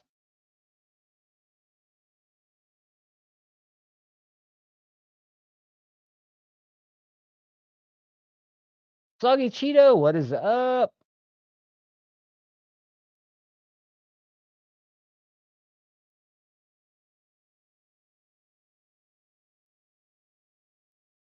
Why don't I see Zach's comment? Because I'm all about doing whatever y'all want to do. I just don't want to jack up Zach, the kindest in the community. Oh, there's Zach. Please draw another. Zach, you are so freaking kind. All right, guys. So that you know what that means. We're going back. And for those of you who just came in, I'm going to put this link up again because I saw some people that had fallen asleep. We got 38 comments. Where I want y'all to go is keep the knife freak. Hold on. Bear with me, kids. We go back to our video.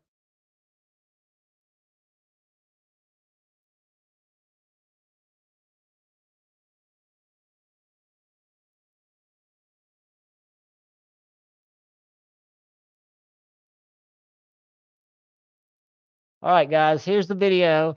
If you haven't yet,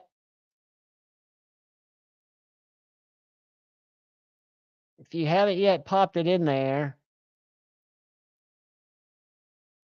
I think this is it.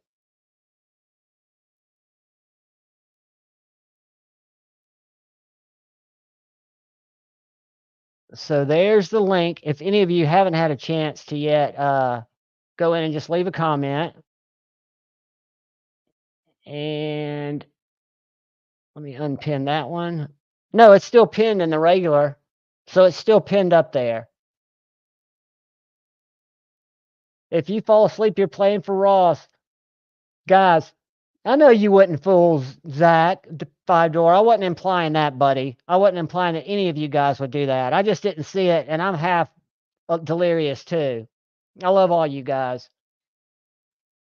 So we are going, but pretty fly, don't fall asleep because I'm getting ready to draw. And we're pulling for Crispy Critter. Let's see here. How many we got? We've got 9 plus 7. 9 plus 8 is 17, right? Will they disqualify me if I miss the math? 39. All right. I'm going to come back over here and look. Are y'all ready? All right, we're getting ready to do it, Dang Ross. Did you get in there, buddy? Good luck, everybody. This is for the, where'd I put it? This is for the Fair and Forge Little Archbishop. All right. Hang in there, kids. We're going right now. 2 + 9 is 11. Get YouTube comments. Still 39. Here we go. Good luck, everybody. Pedro Armstrong, the man, the myth, and the legend. Pedro, congratulations, my man. Winner, winner, chicken dinner. Thank you, Zach. So that's going to go to Pedro. And Pedro, you'll also get some stickers, swag, and if you will email me right here, 21@gmail.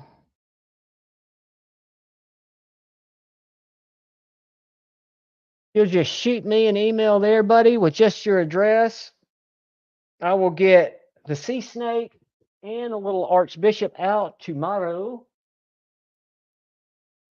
What else new was I going to show you guys? Showing you my flashlights, showing you my crazy, did I show you all my bug shooter? My bug assault? Lefty bought one yesterday. I talked him into it. Guys, this is CO2 operated. It's got a laser. But if I see a fly, it just shot about a 4-inch spread of salt that will literally knock a fly out of the sky. I hit a wasp that's on my YouTube short. I hit a wasp at about 3 feet and just dropped him out of his nest. It's the same gun as the Crosman Vigilante. So if you go to Amazon, I'm going to show you guys. Because if you go, this is where I learned about this. So if you go bug assault, shredder versus the Crosman Vigilante. So this guy's video right here, he's kind of a goob, but that's okay. But this is where I've gotten all my reload info, because I've even gotten to where I reload my cartridges. But if you'll go to this site, I'll show it to you. But this guy does bug assault stuff. So if we go and look at his page,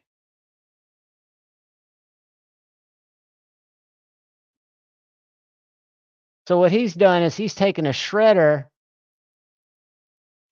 and the Crosman Vigilante, which you can get for a lot cheaper on Amazon. And he's basically taken them, and first of all, you can just buy the Vigilante and you can buy these salt rings. So these are the salt rings. This is a factory. Hold on a sec. Let me stop sharing.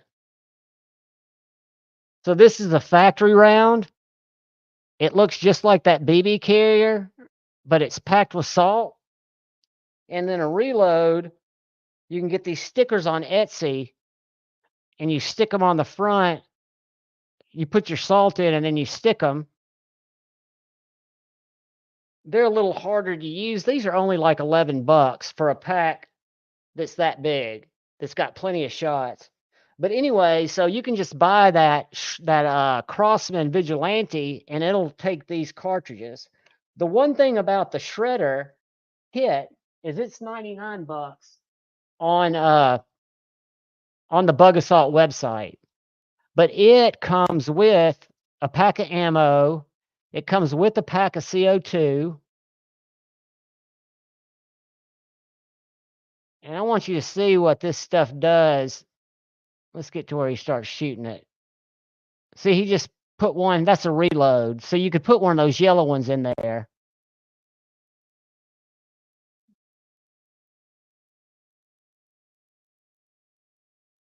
Look at that. That's salt, guys. Look at the spray of the salt. I mean, if you're shooting a wasp or if you're shooting at a fly, and then he goes in here and he even switches them up. So that's basically the same gun, except the bug assault has this little thing that makes the salt split and it peppers it a little more. See how it's. But I'm telling you guys, it is too much fun. It is. I can't believe it took me so long to get one. Whoops. I want to go up here.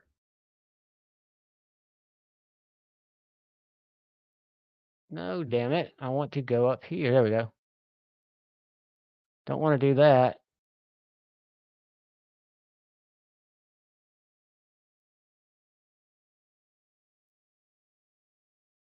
So if you go to their website, and what's cool about this guy, it's gone back up to 124. That's what I paid for it.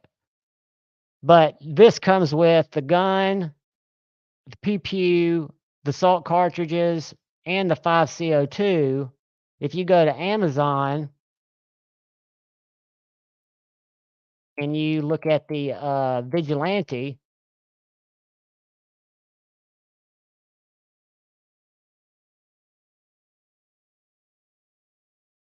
this guy's going to cost you $56. So if you see, these things are exactly the same. So if you grab this, the Vigilante, and you go over here and you buy these right here,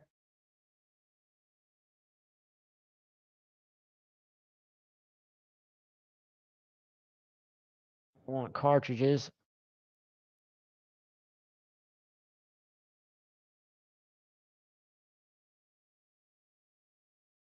You can just buy this ammo or buy the reload kit. So then you can just take that ammo and pop it in that gun. Because that black plastic piece that puts BBs or 177 caliber pellets in is the same as that. Really cool though. I mean, I've enjoyed it. It's kind of a riot. And what made me get it is I don't know if y'all were watching Tri-State that Sunday when he was having flies and he tried to order the shotgun. Well, I'm telling you, 5-door, they get it to you quick, but you've got to order the salt things at the same time because it won't do you any good without it. And your CO2. But yeah, I've got the setup, guys, and I've been shooting since Saturday or Sunday. It came in last week, and I haven't even gone through one pack of the shots because each one of those little round things has 10 in it. And Bettina Turner at Salt, and what this guy does, if y'all follow him, let me go back to his channel. But if this guy tests different mediums in it, so he makes reloads with corn cobs shredded up in it. He makes it with sugar, with different all kinds of stuff. So this guy, if we go to his channel, this just another average Joe. See, his whole channel, or most of his channel, is about different bug assault stuff.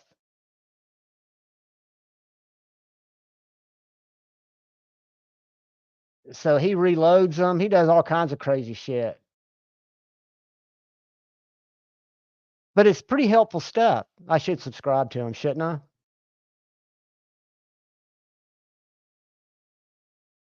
I wasn't sharing that with you guys. Damn it.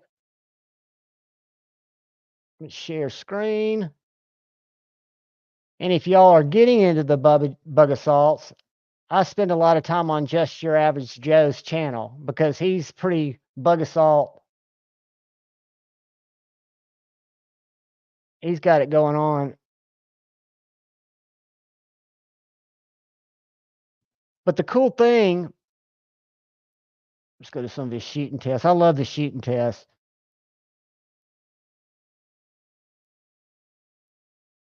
Look at that. I mean, if you don't think that knocks a bug, a wasp.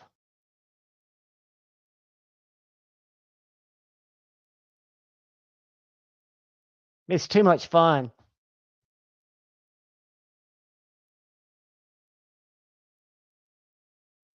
But then if you go and this bug assault guy, he was an actual surfer.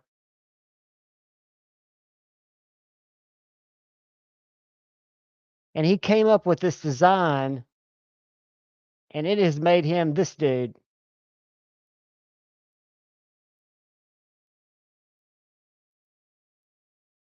This is out of Wall Street Journal. Let's see. 8th grade dropout turned artist, 51-year-old who figures cargo shorts, sunglasses. He's a surfer and yoga practitioner from Southern California who designed this. It's a killer story. But it shows how much he had to invest, how many units he sold out of the gate, and now he's just killing it. The reason I say that is there's so much opportunity if you think outside the box. And what I don't possess, that hopefully a lot of y'all possess, is not only the drive, because I possess the drive, but you've got to be willing to take the risk. And if you believe in what you're doing and you're passionate about it, run numbers.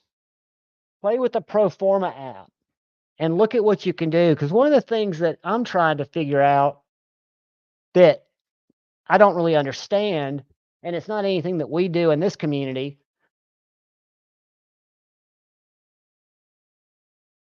it works and you can use the fly swatters, but man, there's something satisfying about putting a laser on a fly and vaporizing it. I don't know why. Maybe it's something about being a sadistic kid, but I never was that kid. I was always a nice kid. But yeah, if you've got a great idea, I look at John Rusk, EMP EDC. He puts his life after he gets laid off into a knife design he'd been working off, and now EMP EDC is killing it. And like the guy that made the bug assault, how many people do you think told him he was crazy? 8th grade education, trying to get a gun that shoots salt to kill flies, thinking it's gonna sell. Pedro, can you see it now, buddy? Knives Live 2021 at gmail.com. I've got it sticking on the screen, and I will try to post it and pin it in the comments. And it's also on my YouTube page. Whoops, that's not the right thing. Hold on, guys. Delete. Knives Live 2021 at Gmail. I'm so tickled that you guys came and hanged out with us. I was hoping Pocket Metal was going to get to jump in for a bit. Wow, y'all are chatting fast. I'm trying to pin it. Replace pin message. All right, Pedro. Perfect, buddy. If you have trouble, if it doesn't come through, I'll are you on Instagram? I think you are. Let me see if I got it. Hold on.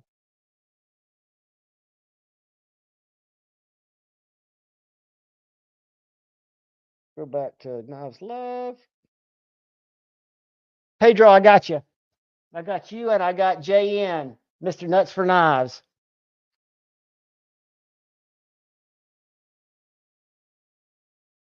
Yeah, and I will get everybody shipped out, both of you guys tomorrow. And let's see, what else do I got? What else do I got? That's about it, guys. It's 1 o'clock here. I know it's late where y'all are. Oh, they're so good. They're so good, Robbie. I got the I got the 1 o'clock here. I know it's late where y'all are. Oh, they're so good. They're so good, Robbie. I got the. 1 o'clock here. I know it's late where y'all are. Oh, they're so good. They're so good, Robbie. I got the. 1 o'clock here. I know it's late where y'all are. Oh, they're so good. They're so good, Bobby. I got the I got the T2 in L-Max, and my relative is in MagnaCut. I picked this up at Blade Show. And this is my favorite EMP EDC design, and it's the one that I passed on because it only had the one method of deployment. Well, it had the front flipper too, but I don't count that. That's it, the Medford Little Baddie.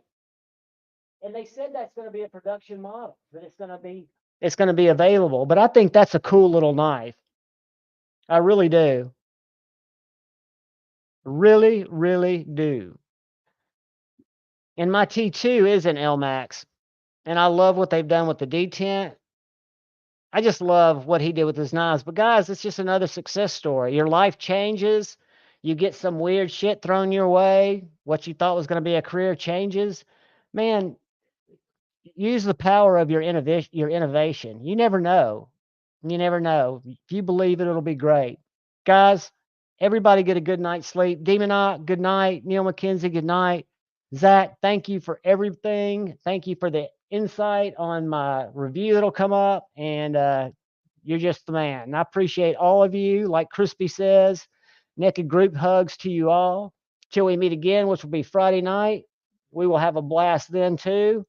I love you all.